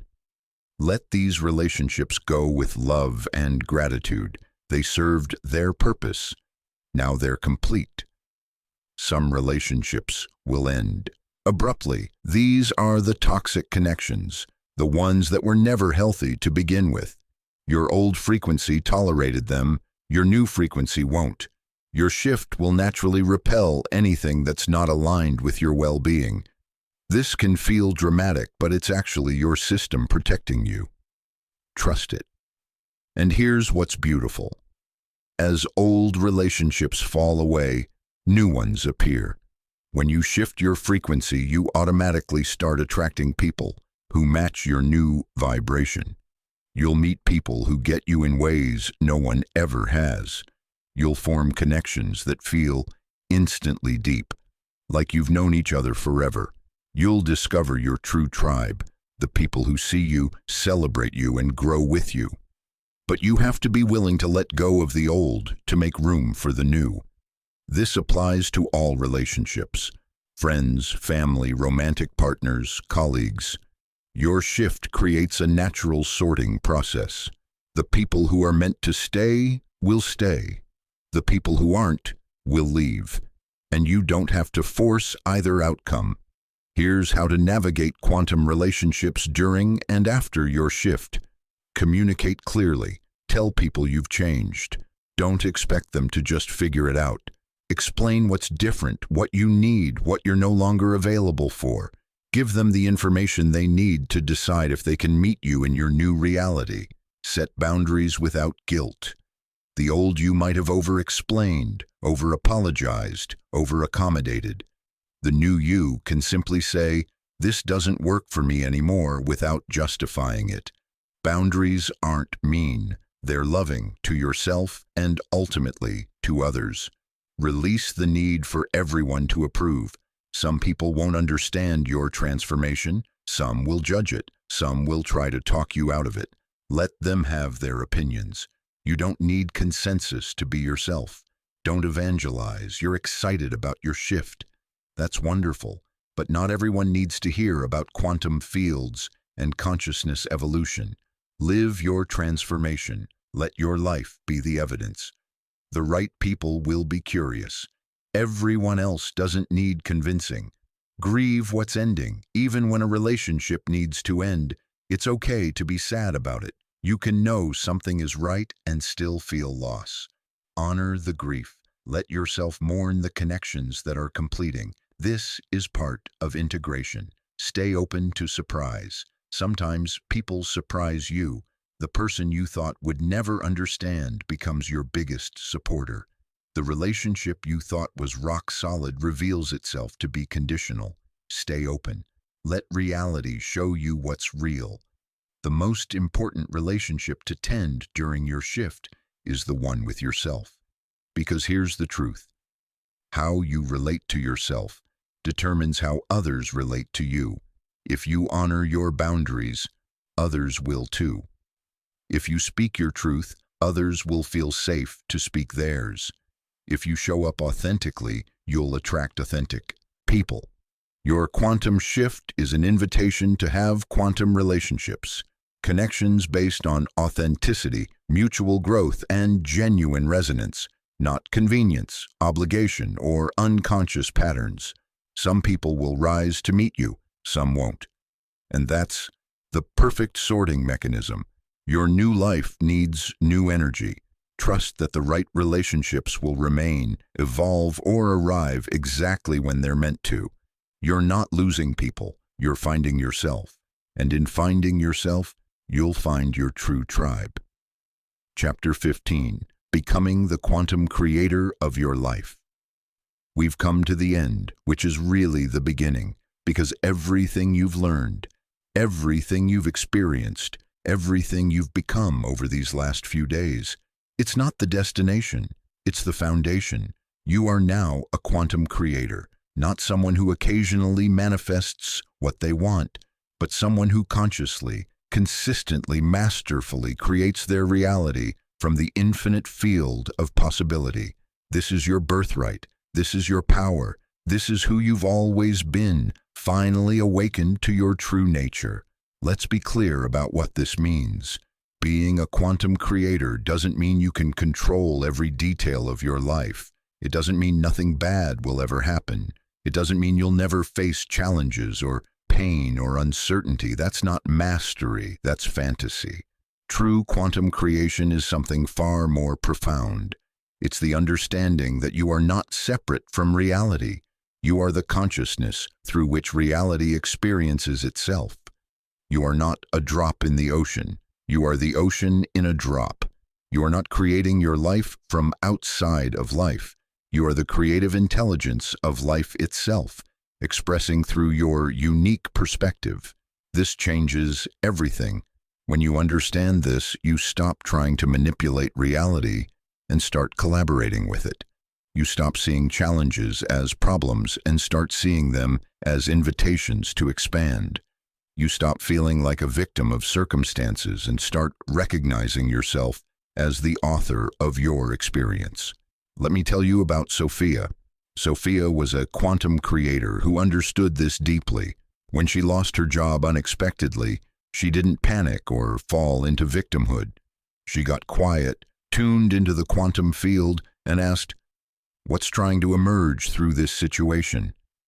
Within days, she felt a clear pull towards starting her own business, something she'd dreamed about for years but never had the courage to pursue. The job loss wasn't a tragedy. It was the universe removing the obstacle between her and her destiny. When a relationship ended, she didn't spiral into stories about being unlovable. She recognized that they'd reached a completion point, that their souls had taught each other what they needed to learn. She blessed it and moved on, trusting that her right-fit relationship was already on its way. Within months, she met someone who matched her new frequency perfectly. When health issues arose, she didn't just treat symptoms. She listened to what her body was communicating, what was out of balance, what needed attention, what was this trying to teach her. She approached her health as conscious creation, not random affliction. That's quantum mastery, seeing every experience as part of a larger intelligence unfolding through you, trusting that even when you can't see the pattern, there is one, knowing that reality is always working for you, never against you. So how do you live as a quantum creator? How do you embody this mastery in your daily life? First, you stay conscious. This is the foundation of everything. Consciousness is your superpower. The moment you become unconscious, running on autopilot, reacting instead of responding, lost in old patterns, you stop creating and start repeating. So you practice presence, you practice awareness, you practice waking up again and again to the reality that you are the creator of your experience. Second, you maintain your frequency. Your vibration is your paintbrush. The quantum field responds to frequency, not to words or wishes. So you guard your energy fiercely. You choose what you consume: media, food, conversations, environments. You choose what you focus on. You choose how you interpret events. Every choice either raises your frequency or lowers it. Choose consciously. Third, you trust the process. Quantum creation unfolds in quantum time, not linear time. Sometimes manifestations are instant. Sometimes there's a gestation period. Sometimes what arrives looks nothing like what you expected, but turns out to be exactly what you needed. Trust that the field knows what it's doing. Trust that delays are not denials. Trust that everything is conspiring in your favor, even when appearances suggest otherwise. Fourth, you take aligned action. Quantum creators are not passive dreamers. They're active co-creators. They receive inspiration and act on it. They see opportunity and move toward it. They feel called and answer. The quantum field will present possibilities, but you have to walk through the doors it opens. Vision plus action equals manifestation. Fifth, you stay flexible. Attachment to specific outcomes is the enemy of quantum creation. When you're rigidly attached to how something must unfold, you limit the field's ability to surprise you with something better. Hold your vision lightly. Know what you want, but stay open to how it arrives. The universe is more creative than your imagination. Let it blow your mind. Sixth, you practice gratitude. Gratitude is the highest frequency. It tells the quantum field, I'm ready to receive more of this. When you're grateful for what is, you're magnetic to what's coming.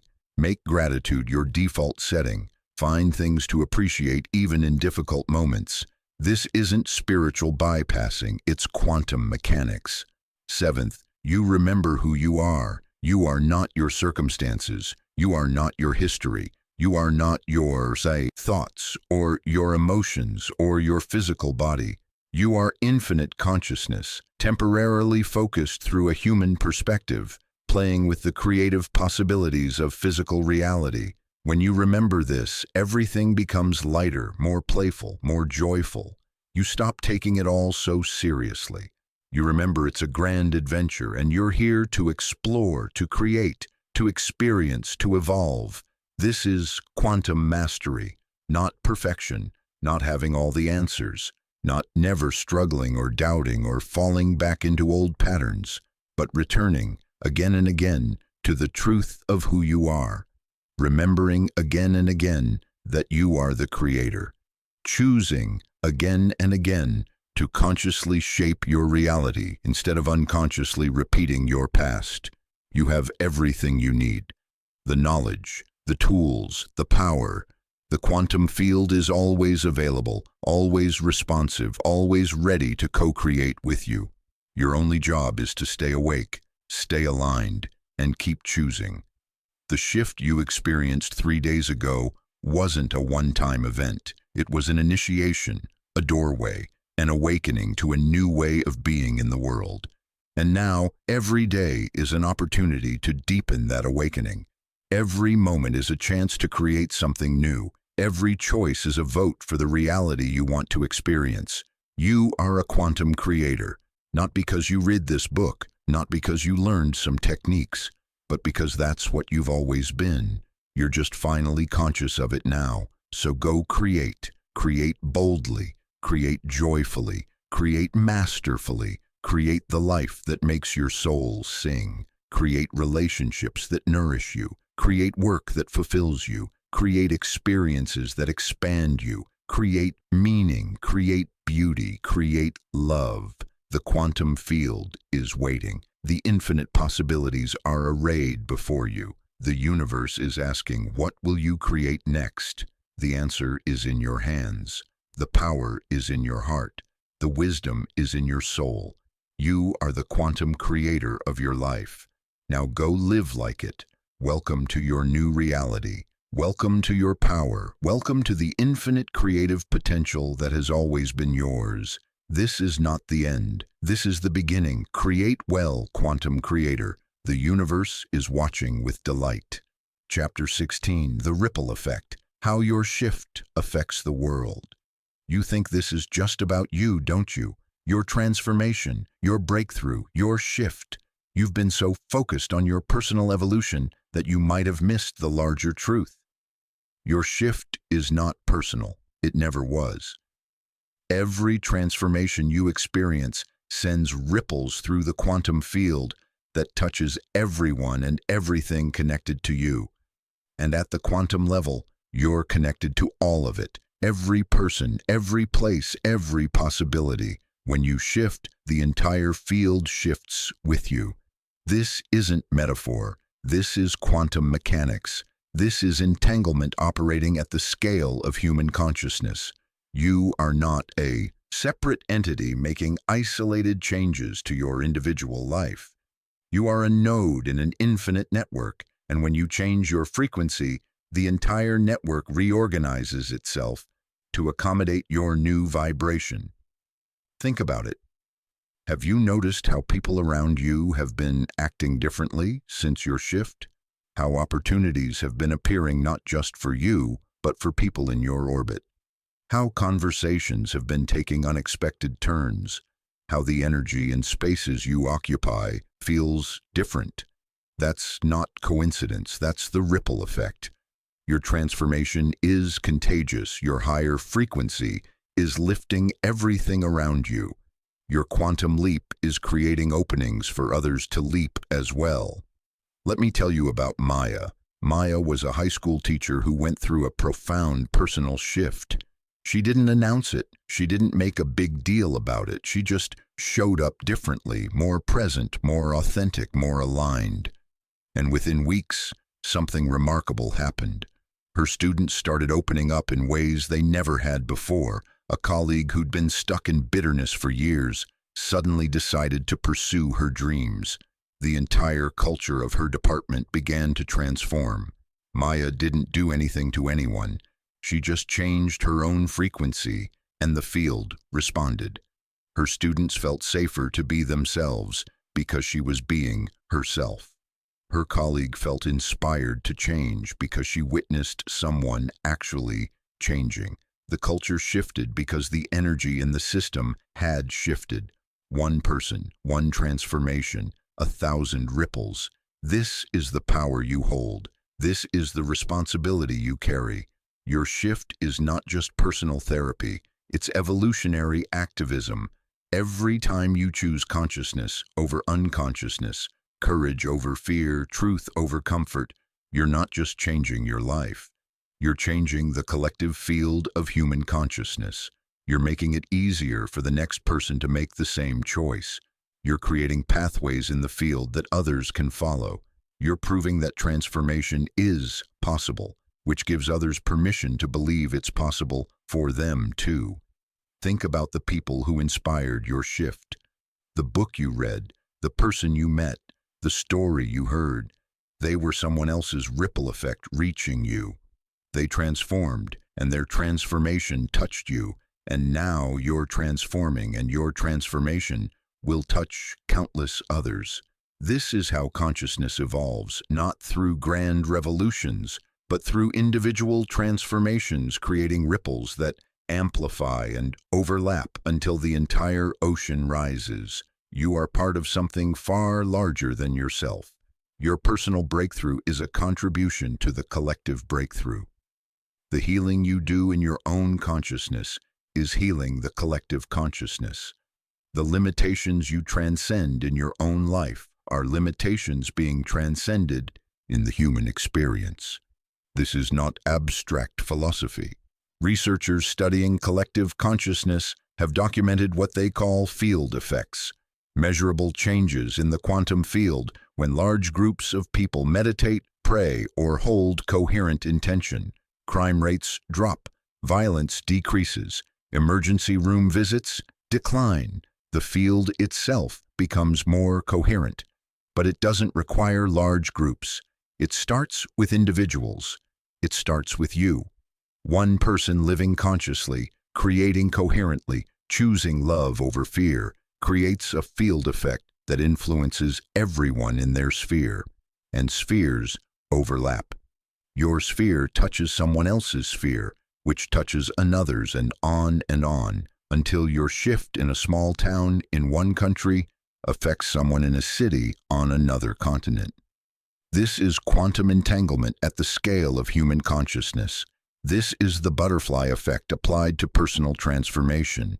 This is why your shift matters so profoundly, not just for you, but for all of us. You might think, but I'm just one person.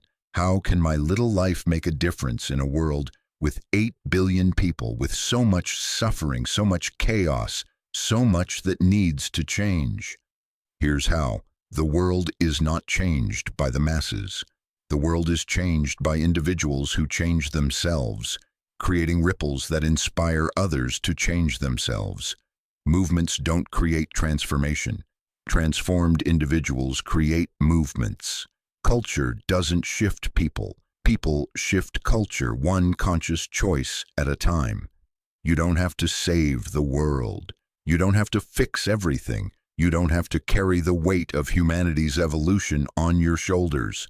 You just have to keep showing up as the most conscious, most aligned, most authentic version of yourself you can be in each moment. That's it. That's your contribution. That's your activism. That's your service. And it's enough. It's more than enough. It's everything. Because when you live from your highest consciousness, you automatically elevate the consciousness of everyone you encounter. When you choose love, you make it easier for others to choose love. When you speak truth, you give others permission to speak theirs. When you break free from limiting patterns, you prove to others that freedom is possible.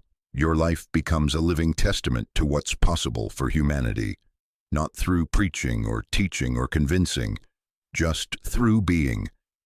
Your existence at a higher frequency is the gift.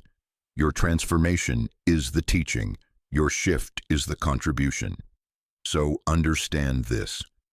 What you've done over these past few days is not selfish. It's not self-indulgent. It's not just personal development. It's sacred work. It's consciousness evolution. It's quantum activism. You have shifted, and the world has shifted with you. Your transformation has sent ripples through the collective field that will continue spreading long after this moment ends. People you'll never meet will be affected by your shift. Futures you'll never see will be shaped by your consciousness. Possibilities that didn't exist before are now available because you chose to transform. This is the ripple effect. This is the power of one. This is why you matter infinitely more than you've been taught to believe. You are not a drop in the ocean trying to make waves. You are the ocean, expressing as a wave. And every movement you make changes the entire ocean. Your shift is not personal, it's universal. It's not isolated, it's interconnected. It's not small, it's cosmically significant. You have become a lighthouse. You don't have to do anything except keep your light on. The ships will find their way home by your light.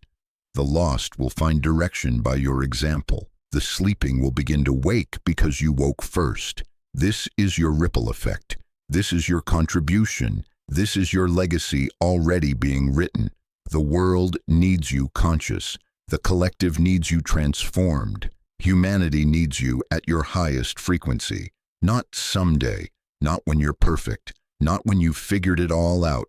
Now, today, exactly as you are, with all your beautiful imperfection, with all your ongoing growth, with all your messy, glorious humanity. Your shift has begun. The ripples are spreading. The world is changing because you changed. Keep going. The universe is counting on you. Chapter 17. The Quantum Legacy, Creating Lasting Change. Now we need to talk about sustainability, because here's what happens to most people after a breakthrough. They experience the shift. They feel the transformation. They glimpse their potential, and then slowly, subtly, they slip back. Not all the way, but enough that 6 months later, they're wondering what happened to that version of themselves who felt so alive, so powerful, so clear. This is called regression to the mean, and it's one of the most insidious forces working against your transformation. Your consciousness has expanded, yes, but expansion creates tension. Your new frequency is pulling you forward while your old patterns are pulling you back. Your environment, the people, the places, the routines, was designed for the old you. It takes intentional effort to maintain your new frequency in an old environment. So we're going to talk about legacy, not the legacy you leave when you die, the legacy you're creating right now, the lasting change you're building into your daily life that will ensure this shift becomes permanent, not just a peak experience you'll look back on wistfully. Legacy is sustained transformation. It's making your quantum leap a quantum lifestyle. It's turning your breakthrough into your baseline. Let me tell you about Robert. Robert had a powerful awakening during a personal crisis. For 3 months afterward, he was on fire. He changed his entire life. New career, new habits, new mindset. Everyone around him was amazed by his transformation. And then, gradually, the fire dimmed. He stopped the practices that had maintained his consciousness. He let old habits creep back in. He compromised on his boundaries. Within a year, he was back to almost exactly where he'd started, just with a story about that time he almost changed his life. What happened? He experienced transformation but didn't create a legacy. He had the breakthrough but didn't build the structure to support it. He shifted frequencies but didn't change his environment to match. Transformation without integration is just a temporary high. But transformation with legacy, that changes everything forever. Here's how you create a quantum legacy. First, build daily practices that anchor your new consciousness. Your breakthrough wasn't caused by thinking about transformation. It was caused by doing the work. And that work doesn't end once you've shifted. It continues daily as the practice that maintains your frequency. This might be meditation, journaling, movement, breathwork, time in nature. Whatever practices helped you shift are the practices that will sustain your shift. Make them non-negotiable. Schedule them. Protect them. These aren't luxuries. They're the foundation of your new life. Second, design your environment for success. Your environment either supports your new frequency or drags you back to your old one. Look around. Does your physical space reflect who you're becoming or who you were? Do your routines support your vision or your patterns? Do the people in your daily life elevate you or diminish you? You can't sustain a new frequency in an old environment indefinitely. Something has to change. Maybe it's your space, maybe it's your schedule, maybe it's the content you consume or the conversations you have. Design your environment to make your new way of being the path of least resistance. Third, create accountability structures. When you're accountable only to yourself, it's easy to rationalize backsliding. But when you've made commitments to others, when you've shared your vision publicly, when you have people who will lovingly call you out, when you're not showing up, that external accountability helps you stay true when internal motivation wavers.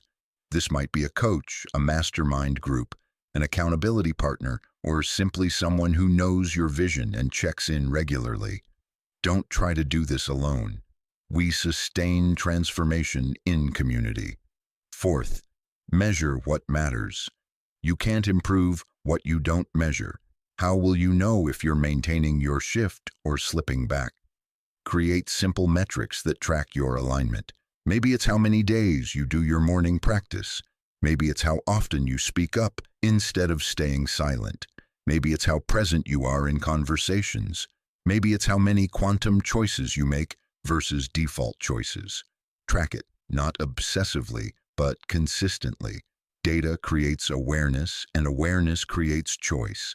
Fifth, anticipate the dips. You will have days when you don't feel like the transformed version of yourself. Days when doubt returns. Days when old patterns feel more comfortable than new ones. This is normal. This is not evidence that you've lost your shift. It's evidence that you're human. The difference between people who sustain transformation and people who regress is not that the former never have bad days. It's that they have protocols for bad days. They know what to do when they're feeling ungrounded, when they're doubting themselves, when they're tempted to revert. They have practices, people, and perspectives that help them navigate the dips without abandoning the path. Sixth, celebrate milestones. Transformation is a long game. If you only celebrate when you've arrived, you'll never celebrate because there is no arrival. There's only continuous expansion. So celebrate the milestones along the way. 1 month of sustained practice, the first time you set a boundary that the old you would have avoided. The moment you recognize a pattern and choose differently. Each of these is worth acknowledging, worth honoring, worth celebrating. Celebration reinforces neural pathways. It tells your nervous system, this is working, this is safe, this is who we are now. It makes your new identity more real, more solid, more sustainable. Seventh, contribute to others' transformations. Here's a paradox. The best way to sustain your own transformation is to support someone else's. When you share what you've learned, when you help others navigate their shifts, when you become the mentor or guide for someone a few steps behind you, you deepen your own understanding. You embody the principles more fully. You create accountability to live what you teach. You don't need to be an expert. You don't need to have it all figured out. You just need to be a few steps ahead of someone and willing to extend a hand back. That act alone will ensure you keep moving forward. This is how you create a quantum legacy. This is how your shift becomes permanent. This is how you ensure that a year from now, 5 years from now, the rest of your life, you're still living from this expanded consciousness instead of looking back on it as a beautiful memory. Because the truth is, the world doesn't need more people who have temporary awakenings. The world needs people who stay awake. The collective consciousness doesn't rise through peak experiences. It rises through sustained, embodied transformation. Your legacy is not what you accomplish. Your legacy is who you become and stay. Your legacy is the consciousness you maintain, the frequency you hold, the example you set, the ripples you create day after day, year after year. This is your quantum legacy, not some distant future thing. Your legacy is being created right now, in this moment, by the choice you're making about who you're going to be tomorrow and the day after that and the day after that. Make it count, make it last, make it real. Your shift has happened. Now, make it permanent. Chapter 18. The final test, your quantum decision. We've arrived at the moment of truth. Everything you've learned, everything you've experienced, everything you've become, it all comes down to this. One final decision that will determine the trajectory of your entire life from this point forward. This is your quantum decision. And it's simpler than you think. The question is not, can you transform? You've already proven that. The question is not, do you have the tools? You've been given everything you need. The question is not even, do you understand the principles? You understand them better than most people ever will. The only question that matters now is this. Are you all in? Not mostly in. Not I'll try. Not I'll see how it goes. All in, fully committed, no backup plan, no 1 foot in and 1 foot out, no hedging your bets or keeping your options open. Are you willing to bet your entire life on the truth that you are a quantum creator, that reality is responsive to your consciousness, that your transformation is real and sustainable and the beginning of something extraordinary? This is the final test, and I want you to understand something crucial. This is not the universe testing you. This is you testing yourself. This is your soul asking your ego, are you serious this time? Or are we playing the same game we've always played? Big revelation, temporary change, eventual regression. Because here's what happens if you're not all in. You'll wobble. You'll doubt. You'll rationalize. When things get hard, and they will get hard because transformation requires you to grow through discomfort, you'll have an escape hatch. You'll tell yourself, well, I never really committed anyway. I was just experimenting. Maybe this quantum stuff isn't real after all. And you'll slip back. Slowly at first, then faster. And one day you'll wake up wondering what happened to that version of you who felt so powerful, so clear, so alive. You'll have the memory of transformation, but not the reality of it. But if you're all in, everything changes. When you're all in, there is no escape hatch. When doubt comes, and it will, you can't run to the exit because you've closed it. You have to move through the doubt instead of away from it. When challenges arise, and they will, you can't retreat to the familiar because you've burned those bridges. You have to create new solutions. All in means you've made transformation non-negotiable. It means you've decided that going back is not an option, so forward is the only direction. It means you've committed to being the person you've become, even when it's uncomfortable, even when it's inconvenient, even when everyone around you wants the old you back. Let me tell you about David. David had to make this decision after his shift. He had a good job, not great, but good, safe, predictable. His family approved. It paid the bills. The old David would have stayed, but the new David knew it was killing his soul. He stood at a crossroads. He could keep the job, maintain the comfort, tell himself the shift had been nice but unrealistic. Or he could go all in, quit the job, start the business, trust that the universe would support him if he supported himself first. For 3 days he agonized, and then he realized the agonizing was the answer. If he were truly aligned with staying, there would be peace. The turmoil was his soul screaming that comfort was no longer an acceptable price for his life.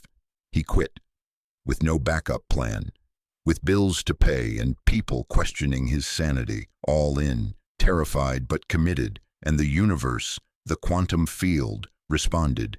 Within 2 weeks, opportunities he couldn't have imagined began appearing. Within 6 months, he'd built a business that paid twice what his job had. Within a year, he was living a life he'd only dreamed about. But none of it would have happened if he hadn't gone all in. The universe doesn't half support, half commitment. The quantum field responds to the clarity of your intention. When you're all in, the field matches your commitment with resources, opportunities, and synchronicities that confirm you made the right choice. So I'm asking you directly, are you all in? Are you willing to commit to your transformation fully, knowing that it will require you to disappoint some people, to make choices others won't understand, to prioritize your evolution over their comfort? Are you willing to trust yourself even when external validation is absent, even when the path isn't clear, even when everyone is telling you to be realistic? Are you willing to choose your vision over your fear, your potential over your patterns, your expansion over your security, every single time the choice presents itself? Are you willing to live as a quantum creator, consciously, consistently, courageously, for the rest of your life, regardless of circumstances, regardless of outcomes, regardless of what anyone else thinks? This is the decision. Not tomorrow, not when you feel ready, not when conditions are perfect. Right now, in this moment, while the energy of your shift is still fresh, while the possibility is still alive, while your commitment can still be made from inspiration rather than desperation. Yes or no? All in or all out? There is no middle ground in quantum mechanics. Particles don't sort of commit to a state. They collapse fully into one position or another. You're a quantum being. You work the same way. Here's what I want you to do. Close your eyes. Place your hand on your heart. Feel your breath and ask yourself, am I all in? If the answer is yes, feel it in your body. Feel the full body yes that resonates through every cell. Feel the certainty, the commitment, the readiness. That feeling is your quantum decision collapsing from possibility into reality. That feeling is you claiming your future. That feeling is the universe saying, I've got you, let's do this. If the answer is no or I'm not sure, be honest about it. No judgment, just awareness. And then ask yourself, what would need to shift for me to be all in? What am I afraid of? What am I protecting? What old identity am I clinging to? Get clear on what's in the way and then decide if you're willing to release it. Because here's the truth, you can live a perfectly fine life at 50% commitment. You can have a decent career, acceptable relationships, moderate happiness. Many people do. Most people do. It's not a wrong choice. It's just not a quantum choice. But if you want the life you've been catching glimpses of over these past few days, if you want the transformation to be permanent, the shift to be sustainable, the potential to be realized, you have to go all in. This is your final test. This is your quantum decision. This is the moment that determines everything. The universe is waiting for your answer. Your future self is waiting for your commitment.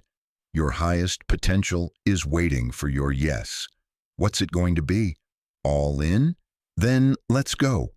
The greatest adventure of your life is about to begin. Chapter 19. The Vision of Tomorrow. Stepping into your infinite potential. Close your eyes. Take a deep breath. Let me paint you a picture of your life 1 year from now. You wake up in the morning, and before your mind can reach for worry or distraction, you feel it. Gratitude. Deep, genuine gratitude for your life, your choices, your reality.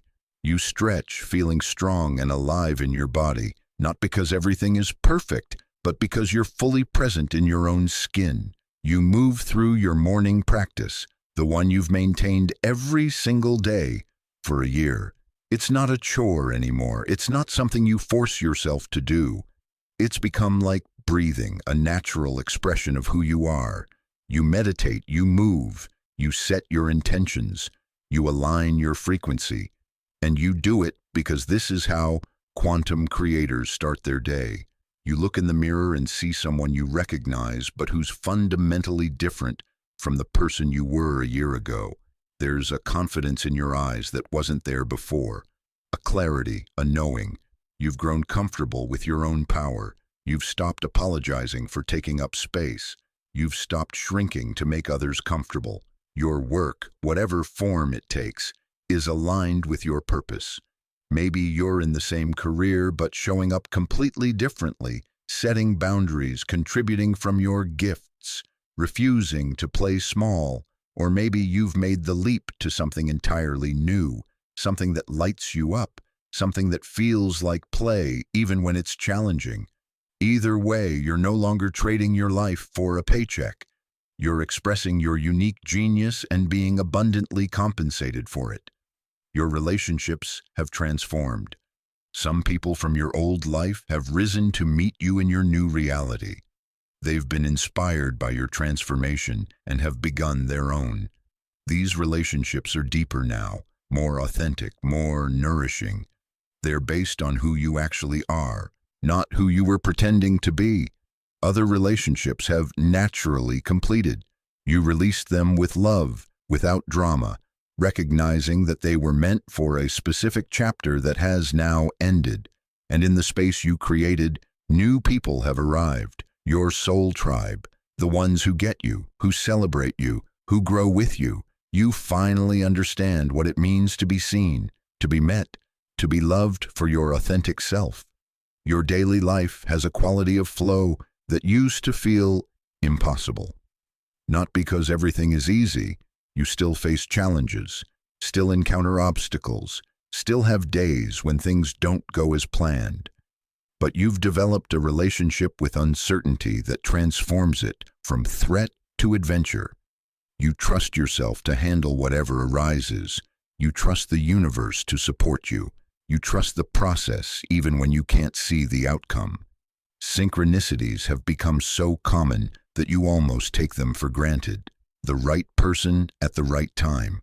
The perfect resource when you need it. The solution appearing just as the problem becomes urgent. You've stopped being surprised by magic because you understand it's not magic, it's just quantum mechanics. Reality responding to your frequency. Your health has improved, maybe dramatically, maybe subtly, but definitely noticeably, because you're no longer storing stress in your body. You're no longer using food or substances to numb yourself. You're no longer running from yourself. You're present, you're embodied, you're taking care of the physical vehicle that houses your consciousness. And your body is responding with vitality, energy, resilience.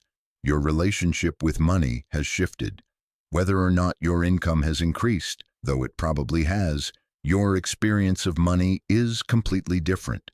You've released scarcity consciousness. You understand that you live in an abundant universe, and abundance flows to you in proportion to your frequency. You give generously, receive graciously, and trust that there's always enough. But here's what's most remarkable. You've stopped waiting for your life to start. For so many years, you lived in the future. I'll be happy when my life will really begin once. Everything will be better after. But now you're here, fully present, fully alive, fully engaged with what is instead of what you wish were. You've discovered that the present moment is not something to get through on the way to somewhere better. The present moment is the only place where life actually happens, and you're finally showing up for it. You look back at the person you were a year ago, the one listening to these words right now, and you feel such tenderness. You want to reach back through time and tell them, you have no idea how good it's going to get. You have no idea how strong you're about to become. You have no idea how much is about to change. But you also know they have to walk the path themselves.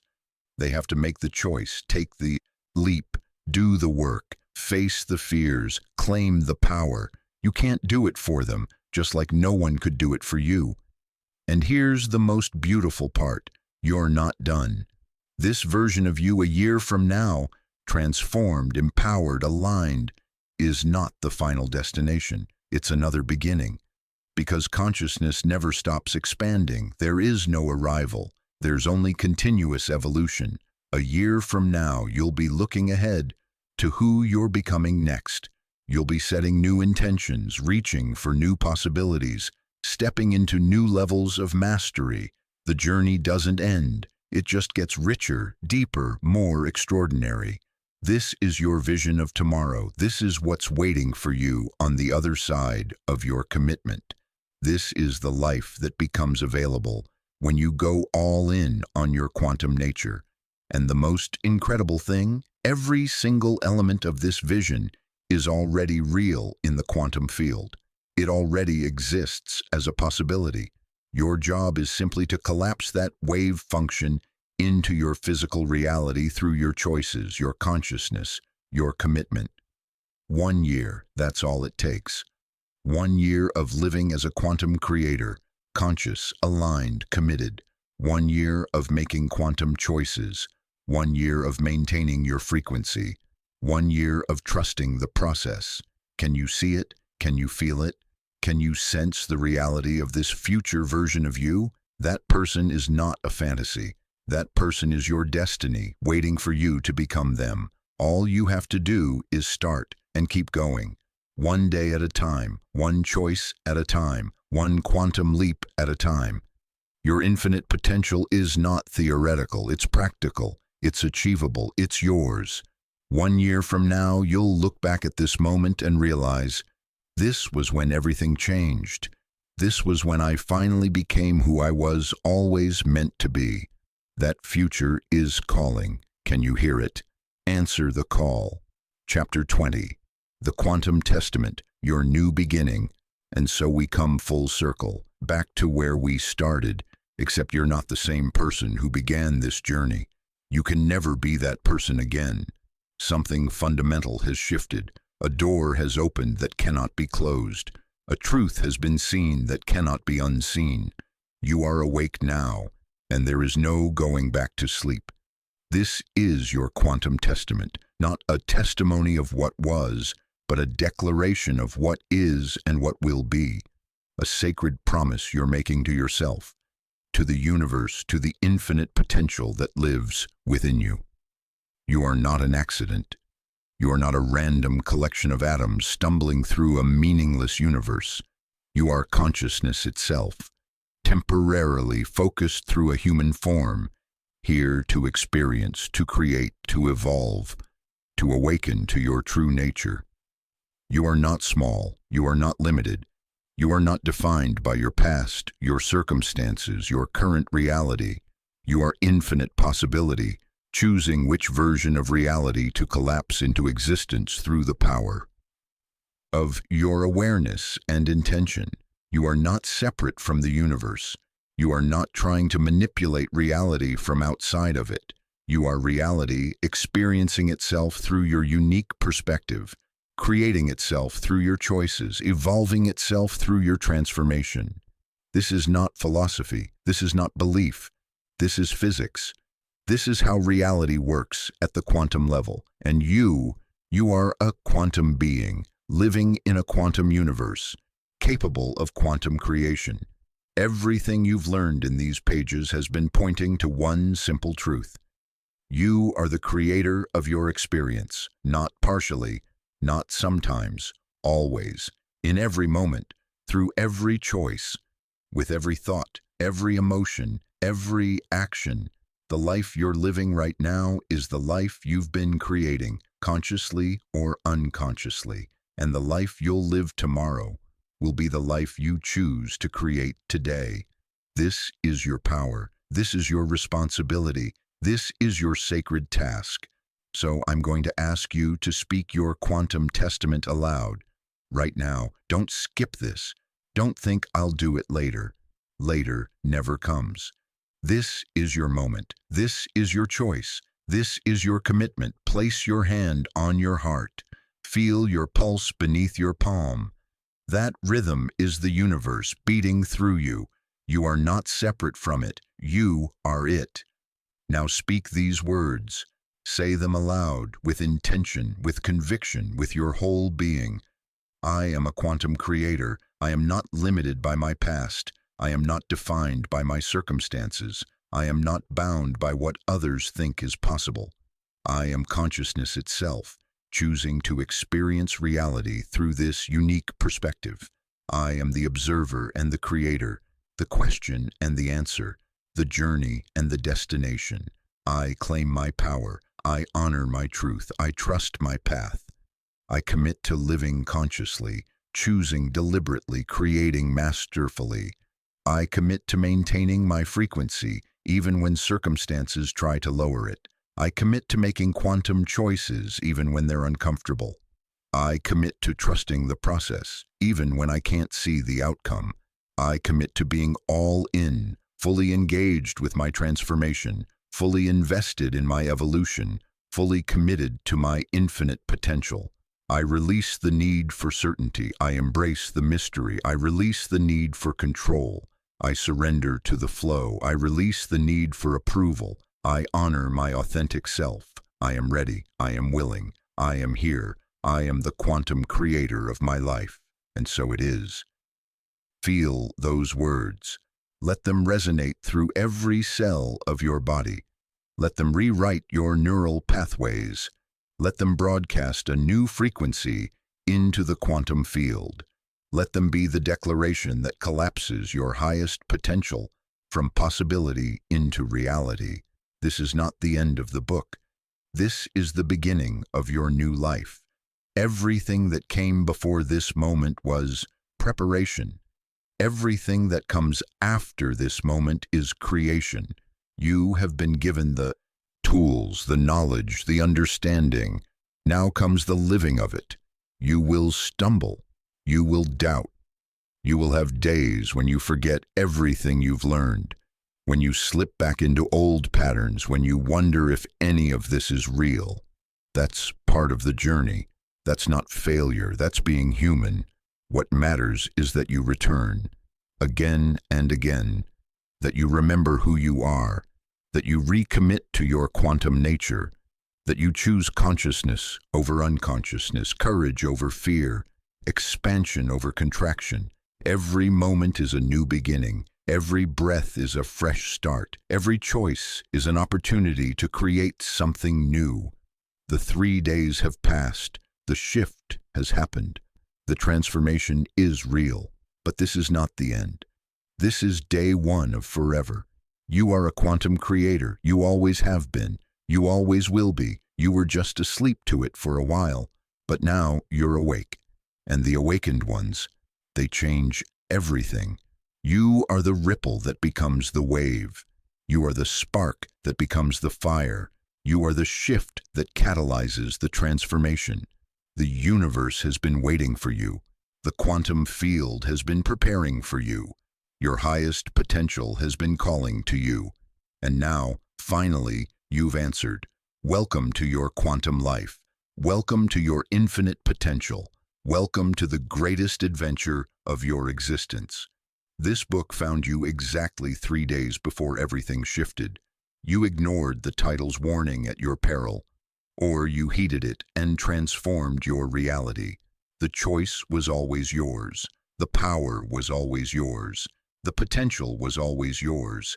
Now go, create, evolve, expand, become. The universe is watching with delight as you step into your power. Your quantum testament has been spoken. Your new beginning starts now. Go create your masterpiece. The quantum field awaits your next choice. Make it extraordinary.